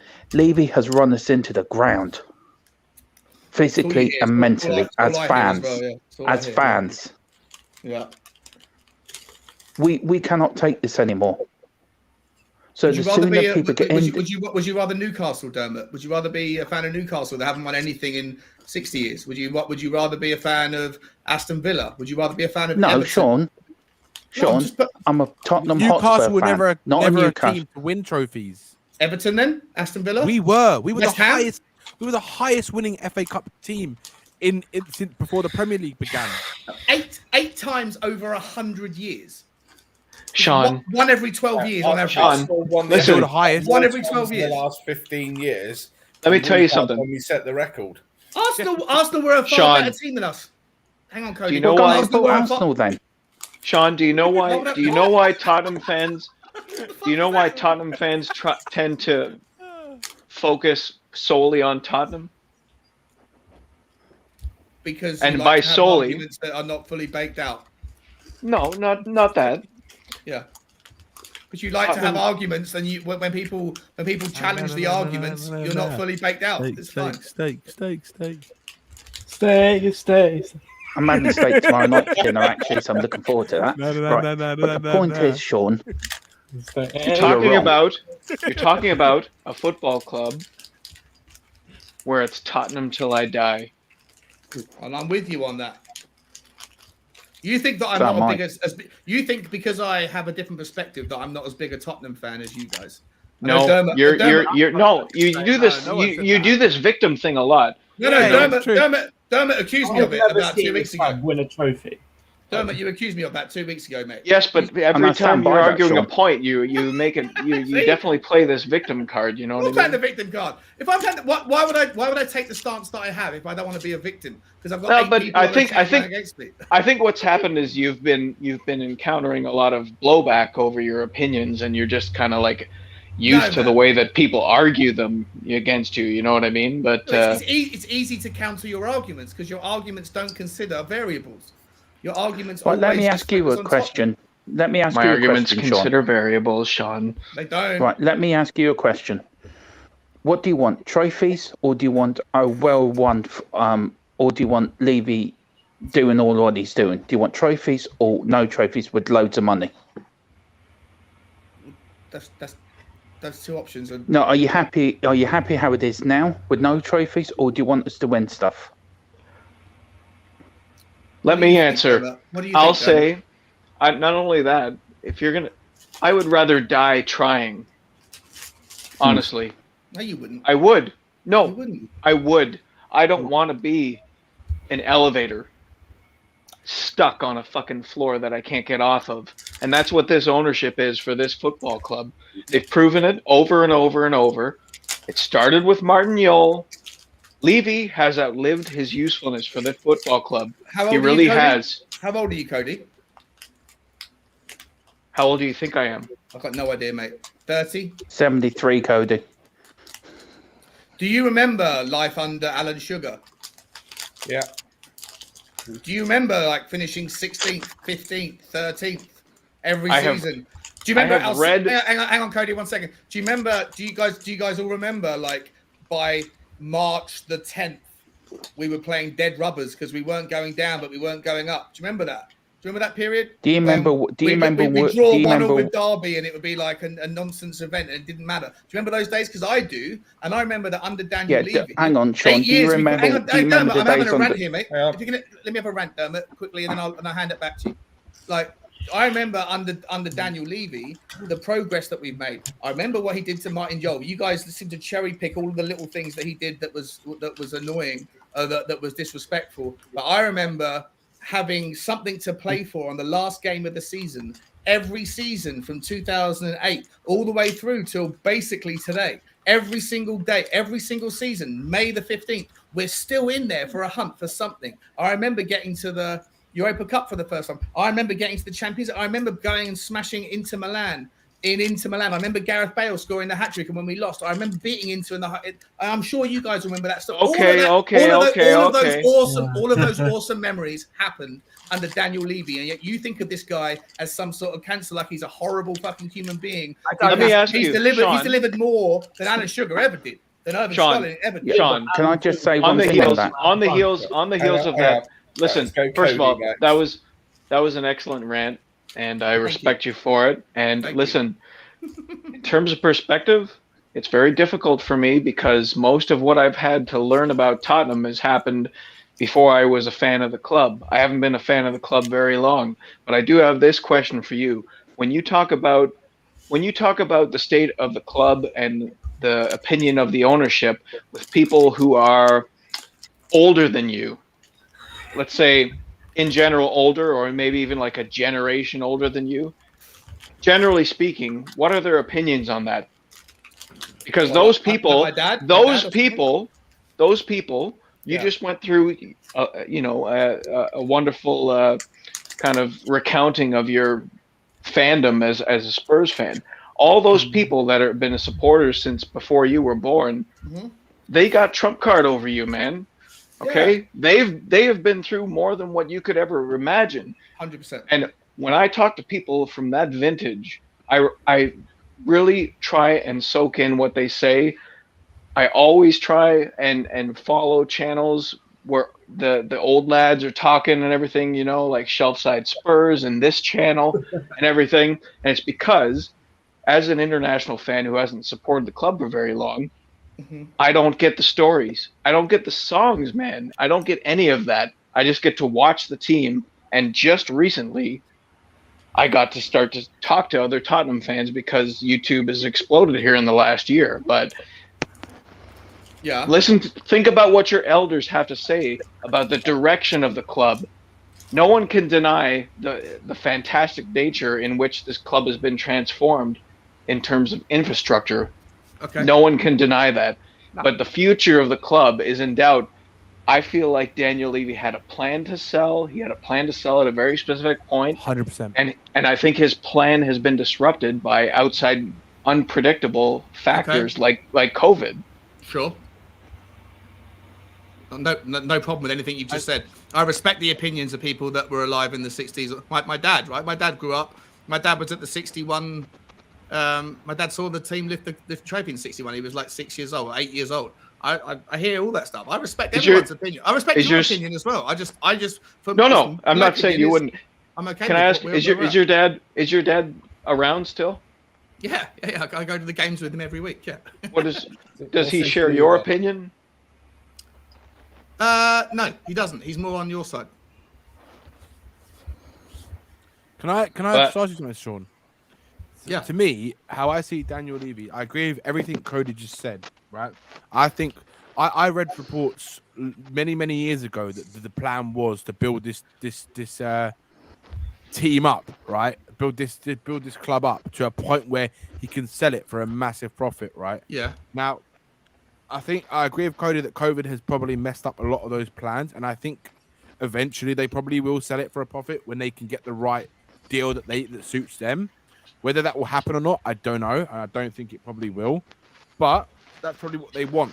Now, I see in terms of what Daniel Levy's done, right, for the club, he's definitely taken us to a whole new level, right?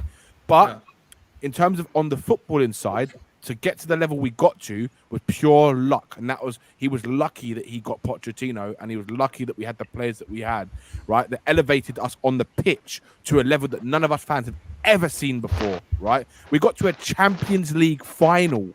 I mean, none of us would have dreamed that in a million years. If you're going to criticize him for everything that's bad about the club, that wasn't that. No. I'm not going to credit him for that because that wasn't him. That was Pochettino. Okay. That was Pochettino. That was Harry Kane, and that was the players that we had, right? Okay. And the reason why we then everything bad about the club on the pitch is also not his fault. You can't have it both ways, mate. No, you can't have that because Sean, let me talk, Sean, because that's not true. Because sorry, Phil, you're right. Yeah. Look, Daniel Levy, like we said, he's built the infrastructure up unbelievably.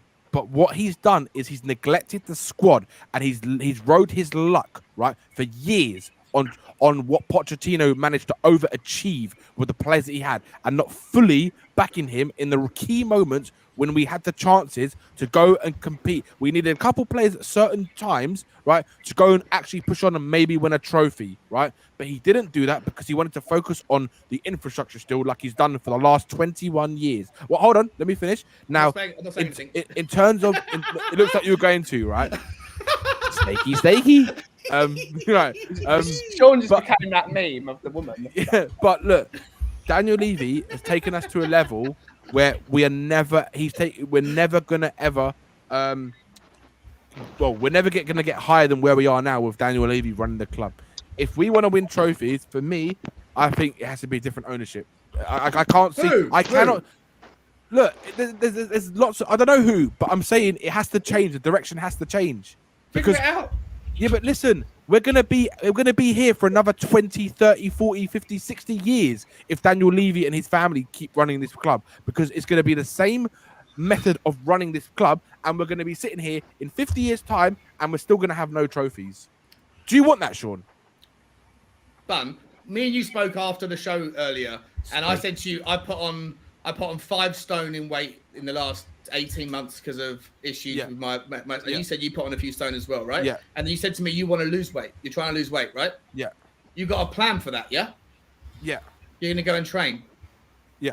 Right. And when you say and eat steak and lots of steak. When you say you want Levy out, I'm fine with getting Levy out. I'm asking everyone, just finish the story, finish the plan. It's like, I'm saying I want to lose weight. How am I going to do it? It's not my fucking problem. I'm going to sit in my chair that's no longer fitting me anymore, and I'm going to hope that something else happens. But all I'm going to say is I want to lose weight. Like, you want Levy out. Who do you want in? Find me someone that can do the job that you want done in a way that's going to be done in a way that doesn't offend anyone, that doesn't breach human rights records, that doesn't give up privacy. And Ben, earlier on, a little while ago, we were talking about American ownership. Mate, in advance of this Daigle debate, I've done a lot of fucking research over the last week about American ownership of football clubs, and it's a stinky fucking system, mate. I don't want any American running this club. Not so you know what? I don't want Americans because they do they do leverage buyouts. You don't want Chinese because like they or something like that. Sean. Yeah. I'm going to answer this question, and I'm going to answer it from the perspective of your father's generation. They don't give a shit who comes in after Levy. They know that they're never going to win with him, so they would rather fucking die trying than sit here and wait for him to bleed this community dry of every last bit of the soul the club has. That's how they see it, man. They don't know who to pick to come. You don't pick your owner. Can you not see how that's a lazy argument, Cody? Can you not see how that's a lazy argument? Like, it's a lazy. It's not an argument. It's a fact. I want change. I don't know what. I don't want Boris Johnson to run the company. It is not a lazy argument. Who do I want instead? I don't know. I don't know who I want instead. I just don't want this guy doing it. You know Sean, what? Better the devil you know than the devil you don't. Sean, it's not a lazy argument. It's an observation. It's an observation. Man, right. You guys got to like develop the argument, man. Dermot, you wanted to say something, mate. Sorry, guys. I'll stop talking. That's all right. It's just Dermot. It's just said. You there, Dermot? Yeah, I'm just waiting for Sean to stop.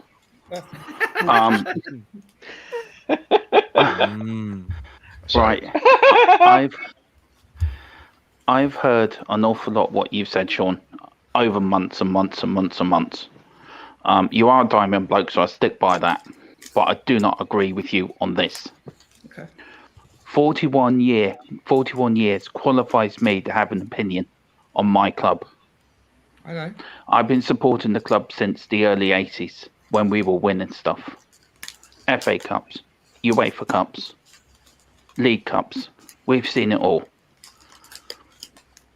We've seen players like Jimmy Greaves, Glenn Hoddle, Chrissy Waddle, Paul Gascoigne. All won trophies at Tottenham. We were lucky to get to the Champions League final. It wasn't done because we played well. We were bloody lucky. Yeah, we got there. No, we were lucky to get there. We were lucky on the Poch. Levy got lucky with Poch. Yeah. He didn't get lucky. He didn't get. Now, hang on, Sean. He didn't get lucky with the rest of his managers, apart from Martin Jol and Harry Redknapp.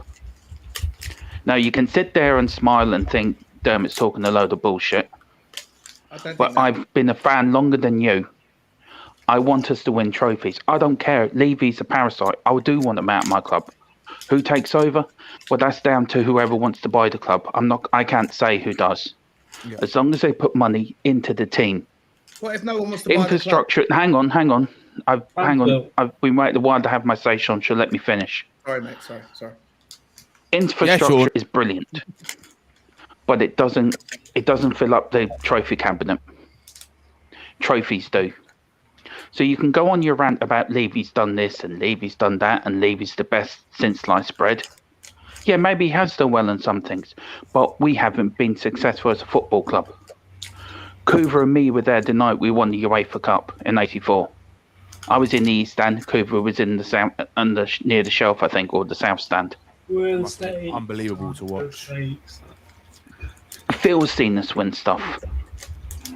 Do you know what? I feel sorry for the likes of Cody Mack and You Never Beat the Steak and Danny and you, because you haven't seen this win much.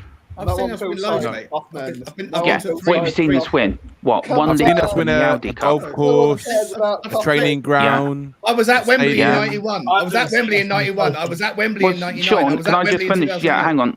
The point I'm making is, you can talk about Levy all you want, but it's Football clubs are based on what they win, not what their balance sheet says.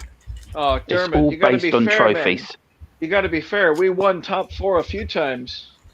That doesn't give you a trophy, Cody. You know won that a well as I Who do. knows? Sarcasm. Do you know what? I am sick to death of all this Levy debate. Levy's done this, Levy's done that. Tottenham Hotspur Football Club is not a franchise. It's not a bank. It's a football club. And people are forgetting it's a football club. It's not anymore, Dermot. I'm sorry. It hasn't been a football club for 20 years. And that breaks. Tottenham, for me, Tottenham Football Club died 20 years ago. It's Can I ask you a THFC question? RIP. Can I ask you a question, Dermot? Yeah. Rest in Yeah. peace, Stakey. My question is, I'm not going to talk. I'm just going to ask the question, and I'll let you come back. My question to you is, what do you think it takes to win the trophies that we haven't won? From where we are right now, what do you think it takes? It takes investment into the football side to give managers plenty of money to spend on decent players. Okay. Not freaking the crap we've been getting. Not Levy signings. We have spent money though, right? 150 Yeah, on million shit last players. year. On Okay. shit players, Sean. That's Daniel Levy's fault, is it? Yeah. Yeah, part of it is, of course, it is because he sanctioned the deals. He sanctioned the deals to not sign the other players for a little bit more money, right? Because he wanted to save money on investment to try and maximize the money that they save, basically, and they have to pay out to clubs, right? So he may not be totally responsible, but he's accountable. He's the chairman. Who is in charge? People. no, it's Daniel Levy. He's in charge. He makes the decisions. Okay. He Who has is the in final charge? say. If you're going to blame him for everything, No. Now, hang on, Cody. If you're going to blame him for everything that's wrong, then you can't not credit him for everything that's right. And the 2 times I've heard both you say it, Dermot, and Bun, you say it. Whenever there's something good to talk about, Sean, you call it luck. what is Right. right about but the this Champions football League club was right luck. now? No, it What wasn't is- luck. It was Sean. fucking luck. Well, It was Lucas, what- Lucas shit. Lucas Moura scoring a hat trick is just luck, is it? Luck. That was fucking Yeah. luck. Well, that that's- was. okay, well, then you we're know a what? shit team. I'll say the same thing then. The goal, the 3 goals that were disallowed on Wednesday night was bad luck because VAR was in play. It was bad luck. The Sean, Tanganga header Sean, that was known goal was also Sean, bad luck. You can't have it both ways. Sean, you can't run with the foxes Sean, and hunt with Sean, the hounds. Sean, Pick a side. It's ridiculous. It's a Sean, ridiculous we argument. were a team in a regression, and we somehow miraculously got to a Champions League final. We didn't deserve to get to a Champions League final. You can't. That's you the honest cannot- truth. You cannot say it's Daniel Levy's fault that we didn't win the Champions League, and It then is because they say, didn't invest in the squad properly to get the players to fucking win the Champions League. But And we we had Harry Winks and, Sean. and fucking Sissoko as our This is a main midfielders. bullshit argument. It's a Sean. fucking It's not a bullshit ridiculous argument. argument. It's Sean. nonsense. Sean, can I just say one? I just want to say Sean. one thing to wrap this up before I go. Sean, it seems like you want to be right all the time, and you're calling us fans who have been longer than you, we're wrong and we're idiots. Hey, don't pitch to We're not. authority, Dermot. Don't pitch to authority. Just because you're older than me doesn't mean your opinion's more valid, mate. That's a bullshit argument as well. Don't pitch to authority. No, That never don't wins call any me an argument. idiot either, Sean, by the way. I've been a mate. fan longer than you. I'm entitled to my opinion. It doesn't I'm mean I don't entitled to agree mine. with yours, And I'm entitled but to I'm mine, entitled mate. to my opinion. And I'm entitled to mine, bro. okay. Sure. Go on, Cody. But honestly, okay, let's be real. What is actually good about this football club right now? Right? We're £1 billion fucking pounds in debt. The squad is in complete tatters. We've got a manager that we don't know. This is like a flashpoint for Spurs, and I don't see how the ENIC model is going to rescue us from it because the fans are already paying it forward as far as they can. They're paying some of the highest ticket prices, and we still can't field a competent team. So how on earth does this not collapse upon itself without investment from the owner? I don't see how it is going to happen that way. Can I What's the ask one future? question? What's the future under this model? If the Sustainable. present right now is highest season ticket prices for a mid-tables club, and that's what we are, okay? Yep. Yeah, we're competing right now. That is all down to the manager, and that can't last because quality you cannot Ryan Mason's replace. going to win the league. So Sean, where does this model end? Is my question. So I want to ask Sean a question. Sean, are you happy with this current model?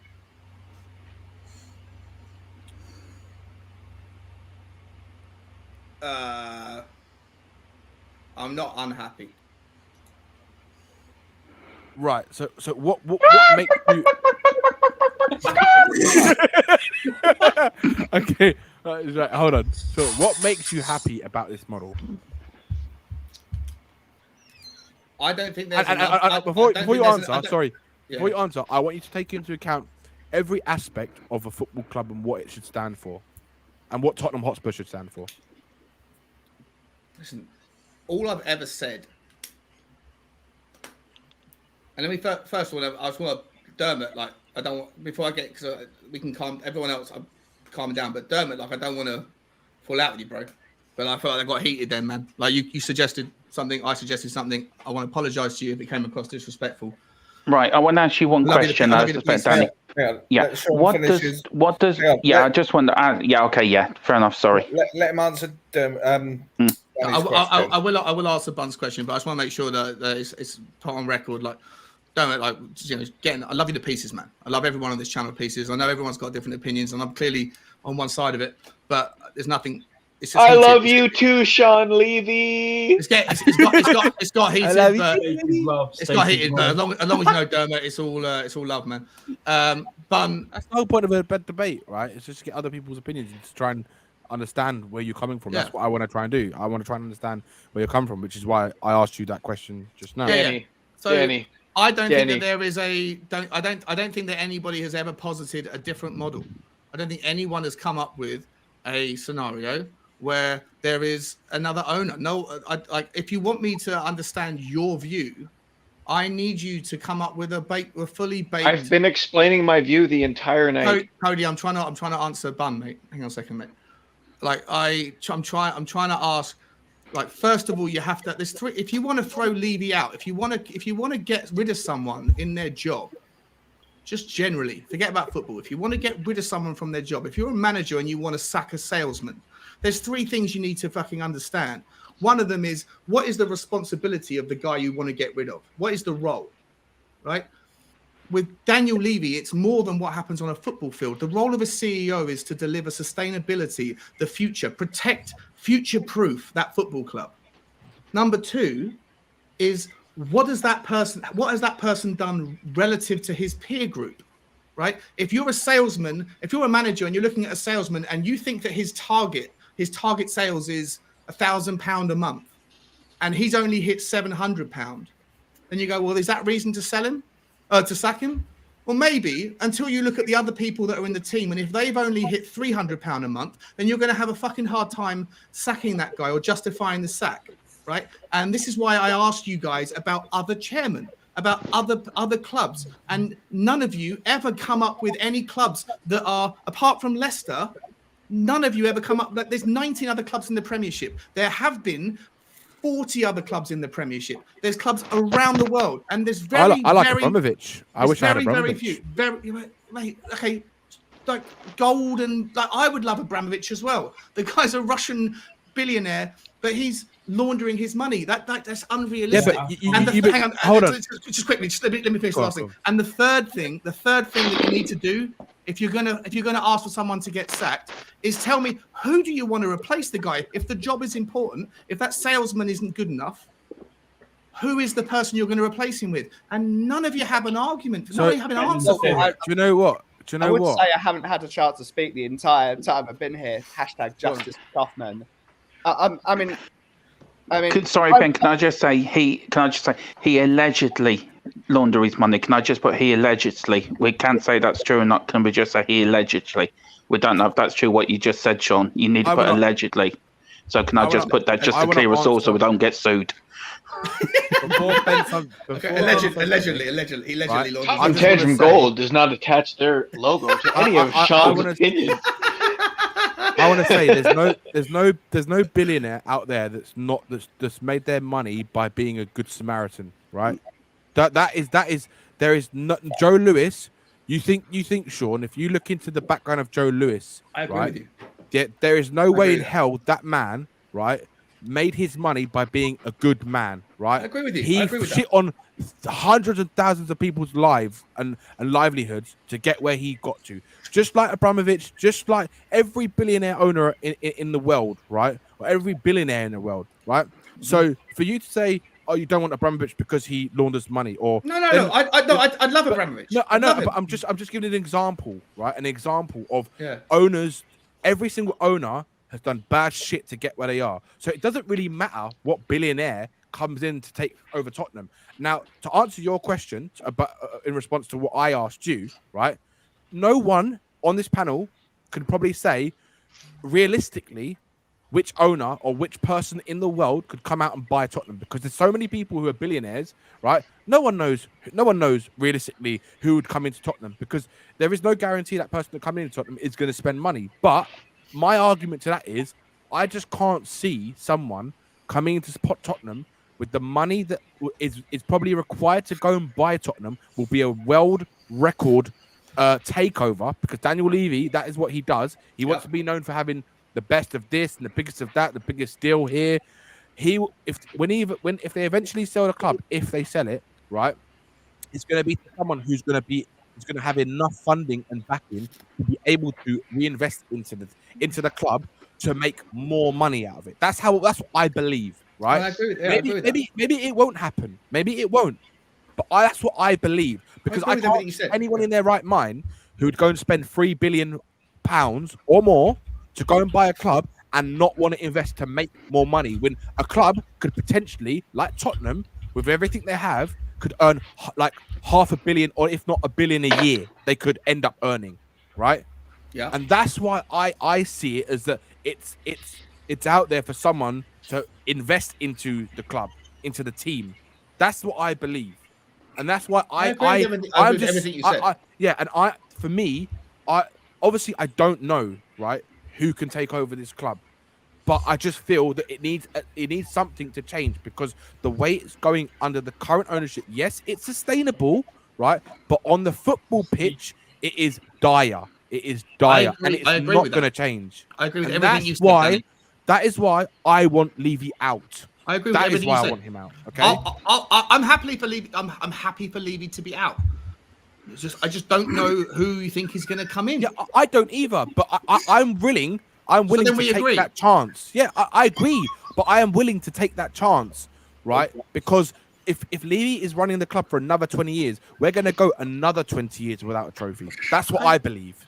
But I agree with you. Well, we agree, mate. I've got no argument with anything you've just said. I agree with everything you've just said. Just find me a fucking buyer. Find me a buyer. Right, can I have my say? Right, is that all right, Phil? Let Ben go, because I know Ben sorry, wants Ben. to go. It's not just about wanting Daniel.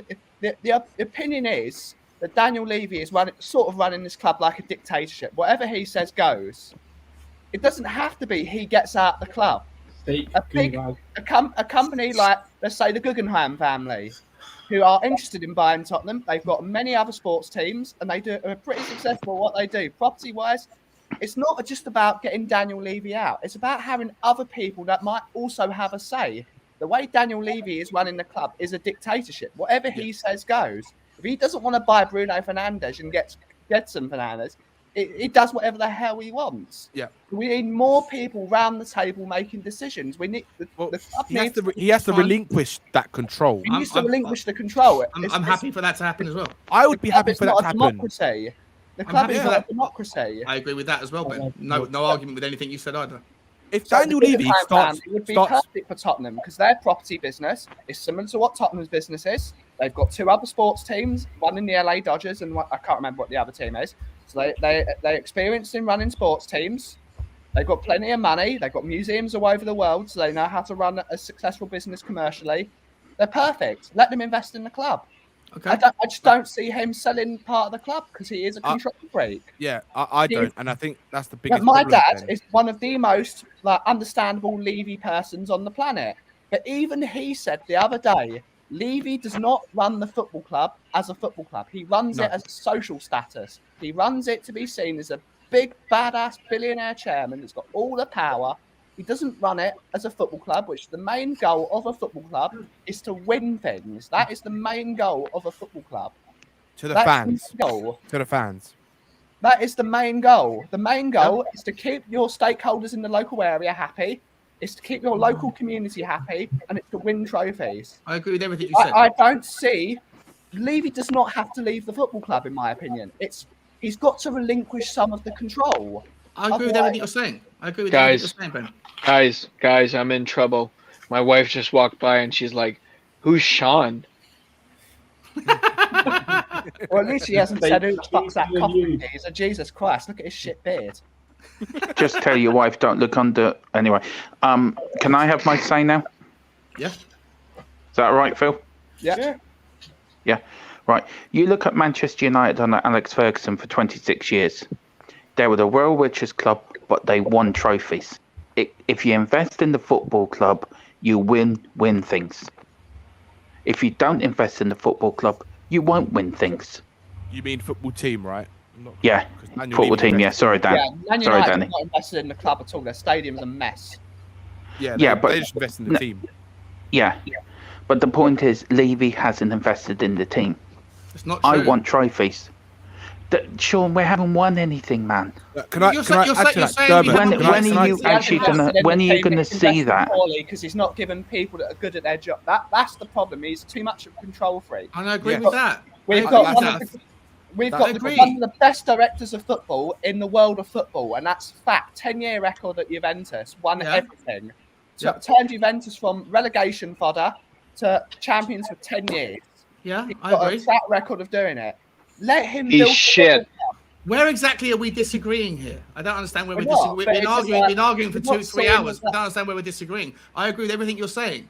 With Paratici is shit. My example is Aston Villa. They've got a brand new manager. Danny, back me up. Do you know what? Paratici is fucking dog shit. Yeah, he hasn't shown me anything yet to He's not giving me a chance. make He's not me giving believe. any control. No, I know, but No. He brought in Emerson, and Emerson has not been a great player. Conte wanted Emerson at Inter Milan. Does that mean Conte? No. Well? Nuno wanted Emerson because he's a No, but defensive player. Conte also wanted Emerson. Does that mean Conte shit? But Conte didn't want Emerson. Emerson was purchased. Like what? Sorry. How are you quantifying Conte's interest in Emerson? Anyway, Sean, how's Bugsy Malone? That was most recognised source. Probably, by the way. Conte's replacement for Hakimi was Emerson. So let me ask you this, Ben, and also all of you quickly. If you all wanted Daniel Levy to let go, get a director of football in like we had under Baldini, we got a new one. Ben, you think Paratici should have control, but Of the football side of the business. You know who I think should hang have on, one second. But Conte. Bun, you're saying that you're not impressed with Paratici. Ben, you're saying he hasn't had a chance yet. He hasn't done anything to show me Okay, that. I'm okay, cool. You've only Okay, had cool. a window. So- You can't so give a director of football a judgment on one transfer window. No, of course not. Of course not. And I'm That's not. what you're I'm doing. not. If Paratici what you've just I'm- done. if look, Paratici disappoints No, what I'm you, judging is it- based that on what Levy's I've fault? seen so far. It hasn't given me any reason to believe that he's going to be an unbelievable director of football And and, is that Levy's transform this fault? club. Right? If Paratici fails, is that Levy's fault? It's Ben? partially his fault. It's partially his fault. Of course it is. Whose fault could it be other than his? He hired someone that works directly under him. That's his job. That's his job, is to hire that person. So we're cycling back again. Everything everything is ultimately his. No, but it goes Not back everything. to what Ben said. Sean, it goes back Sean, to what Ben said. He if has to you're a relinquish baker- control. Sean, if you're a baker and you own a bakery, and it's you and the cashier, who's responsible for hiring the cashier here? You are. Yeah. Who hired Paratici? Did Daniel Levy hire him? Yeah. Who else could have hired him? So how, if we can't hold him responsible, because we're talking about the possible failure of Paratici So as a are director you- of football. Okay, Yeah. I'm not sold. Having looked into him, I'm not going to say heavily. I looked into him when we first hired him, at his history of Juventus. To me, it looks like he should be director of scouting or something like that. I don't agree that he should be director of football. That's my personal opinion. And when you look at the trajectory that Juventus took, okay, in terms of league finish, they really just started to taper off after Murata left for Inter Milan. In the 5 years before Murata left, if you look at Juve's history of loan moves, they were loaning players out like 100 loans a season for like 5 years. And as soon as Murata left, Paratici went into that role, and their loan numbers just went down to the basement. And that's what killed Juve. They stopped developing players. Okay, so you're not impressed by Paratici, right? He's been criticized. There are Juventus fans, many fans, who celebrated his departure, and I'm starting to question. Okay, right. So if Paratici fucks up, it's also Levy's fault. But my point is, if Paratici is a success, then you guys would say it's Paratici's success. If it's Paratici's a failure, you're going to say that's not true. That's not true. So what I'm asking that's not true. Is what I'm asking for is Paratici to be in a position that if he fails, he is accountable for his actions. He needs to be given somewhat of a say, and then fully he can say, right, full blown, it's his fault. But because he's not been given full control of the football side of things, because again, Levy is a control freak, he'll always go back. Who signed Emerson? Who signed Sean? Who signed Gillini? Sean. Who did that? Who Sean. made those signings? Was that Paratici or was that Levy? Sean. Hang on, Listen, Cody, let me just ask. You can't judge a director of football on one transfer window. You need to give them at least 5. So who signed Pochettino? Was that Levy? It was the other person. He was lucky. Okay. So, but ultimately, all of the success that we had under Pochettino, that was Levy, Sean, right? That was Levy. Sean, yeah? if it was Levy's way, we would have got just- Louis van Gaal. We would have got Louis He van Gaal. did not if it was Levy. succeed under Pochettino. Did we sign Pochettino under Levy? And everyone loves Pochettino. We did not succeed under Pochettino. I agree with you, Cody Mac. We didn't succeed because we didn't win the trophy. Exactly. Top was not. We won a trophy You don't in get a cup. 2008. Sean, if we win the FA Cup this year, I will give Daniel Levy full credit. His trophy count over 21 years will rise from 1 to 2. The ratio of success at this football club will largely be unaffected because generally we have not been a successful football club. Every 12 years since 1900, we've signed a trophy. We've won a trophy on average, right?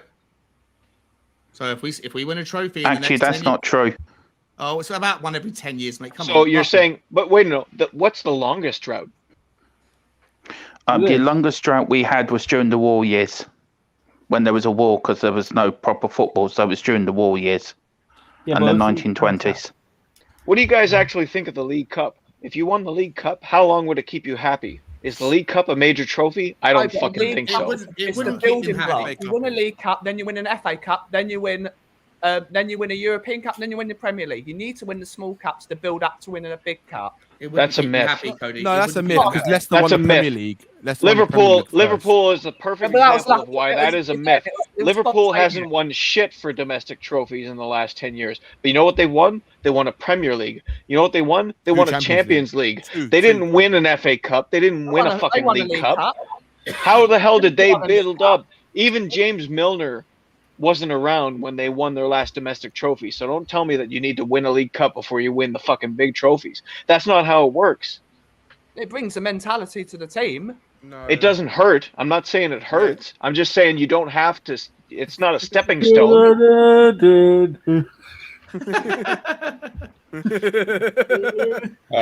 You take that one, Coov. Boys, it's 3 o'clock in the morning. I feel like we're going round and round in circles now. Can I just say one thing, though? Can I just say one thing, Sean, right? Yes, mate. From 1949-50, we won more than one trophy in every decade. Okay. Right? In the 49-50, we won 2 back-to-back league championships. 70 years ago. Beginning in the 60s, we won the double, 62 FA Cup, 67 another FA Cup, 63 European Cup Winners' Cup. Mm-hmm. Every decade, we won more than one trophy. Not every 2000 decade. Not every decade we didn't. In the 90s, that's a big one. In the 80s, yeah, but Sean, your argument is Levy's the greatest man since sliced bread. No, that's not. I don't care about my argument. That's not my argument, Dermot. You're not listening to my argument at all, mate. Yes, This is I am in fact, listening. I think All you keep no, saying is bored of this. Levy's No, done no, this no, for no. us. Levy's done that for us. Levy's No, done I'm this not. for us. No, my Dermot. argument is that when everyone says Levy out, Dermot, I'm not I'm defending not even Daniel asking Levy as for the best Levy out. chairman, mate. I just want accountability. just- I just want a democracy within the football club. I'm not even I'm asking for challenging the I Levy agree out with Ben. narrative. We need I'm that. challenging the Levy out narrative. It's a I'm demo. not asking for a Levy in narrative. I'm not Guys. supporting this guy. But guys, it's been 3 hours, man. I'm like, this is getting just going That's 4 4 hours. It's hours. going Sean, round Sean. and round and round. Got my water. Sean, don't change, man. Don't change. Never going to change. It's okay. Yeah. Listen, I'd love to No, agree it's with you, all, brilliant but that we're then we'd having all be wrong. arguments. Because So. when you have an argument, it would be boring if we went with like, oh, Ben, your beard looks lovely today. It's No, very fuck easy for that. you guys all to like. This is how I finish, right? I think that you guys assume that I'm some Levy in advocate. I'm not. I'm just asking you to qualify think your you are. argument. I'm asking you to Now qualify you're your. words in my mouth. And no. I'm asking you all, whoever wants him to go. All I say is, just tell me someone that you think is a reasonable and realistic option to buy the club that's going to give you what you want. And I don't think there is someone out there. unless There is it's- Reasonable. Ben's dad. Reasonable. The fans. Realistic, not the fans. Sean, the thing is, and we've been, I gave you an example, and I broke it down. Yeah, the we're not- Guggenheim. Guggenheim family. Yeah, but they leveraged it up. They leveraged the debt up, mate. Look what My- happened. my- Go and research what happened to Burnley. Yep. Research what happened to Burnley, Ben, with That's other a different people. family. How do you know one American family? You're saying all I American. know, yeah, I know. You're right. Same. Correct. I'm correct. I shouldn't say What that. is Guggenheim family Cougar might not doing? even act like because they're an Eastern European family that settled in No, America. correct. Okay. I retract. But traditionally, American sports families who buy football clubs now, and it's a very trending thing. They buy the club with fuck all money. They leverage the debt up, and they put the interest and the loans and the collateral against the club. Look at Burnley. Look at Liverpool in 2002. Look at Manchester United. It's not as clean, and it's certainly not as awesome as the idea of buyout comes. I don't think that Daniel Levy is as bad as you guys think he is. I know he's frustrating, and I agree with you on all the things that you say about the transfers and the club. I'm not a Levy in. I'm just challenging your Levy out narrative. That's it. That's all it is. That's all it's ever been. I'm not even fully Levy. I want Levy to run the business side, and I want someone to run the football side. I think that's perfectly reasonable because he's brilliant. He's a business genius. Yeah, but he's I not a would football agree with that. genius. I would rather if Daniel Levy had no hand in the footballing aspect. So I mean, when it comes to the money, right? They actually will relinquish the money for the footballing people to do what they need to do with it and go, them a this is what budget. you've got to spend. You can go spend it. But the problem is Levy doesn't want to relinquish any money because he doesn't want to invest in the team. And that's where the problem lies. Unless he changes, right? The only alternate, because I don't think Levy's ever going to change because he's too Let's much. let Sean like go to Ben said, bed. he's a control Yeah, freak. let me go to bed as No, well. Let's He go. needs Let's some let water. Sean go to bed. Good night, Sean. I want to hear the rest. Cool. Sorry, Bun. Carry on, I've mate. just lost it now. Basically, unless I don't think Levy's going to change, right? Because can you honestly sit here and honestly say Levy is going to change his ways, relinquish control to someone like Paratici, let him give the funds to him and say, do you know what, yeah, mate? probably Go not. and Probably spend not. the money, right? I want you to make this team a championship team, like a championship challenging team. I want you to get to challenge for the Champions League again. Is he going to do that? I don't think he is. Probably not. And I wish he would. I wish he would. Like I you wish guys. he would as well. I think the best man. Look, I'll be honest with you, Sean. Right, and I think even Daigle would probably agree. If this guy, consistently gave money to the club, right, to Greatest buy hero in players, Tottenham history. 100% he would, because we'd be challenging, and everyone would love him, even Daigle, and I'm being serious, right? Because we'd be up there competing, maybe winning trophies, but I can't see it happening, and that's why a lot of fans say they want Levy out or they want a change, and they don't know who they want because they don't know who's out there who can go and buy Tottenham.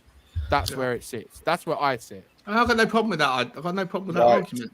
No problem at all. Guys, we're 4 hours in. Yeah. No, it's fine.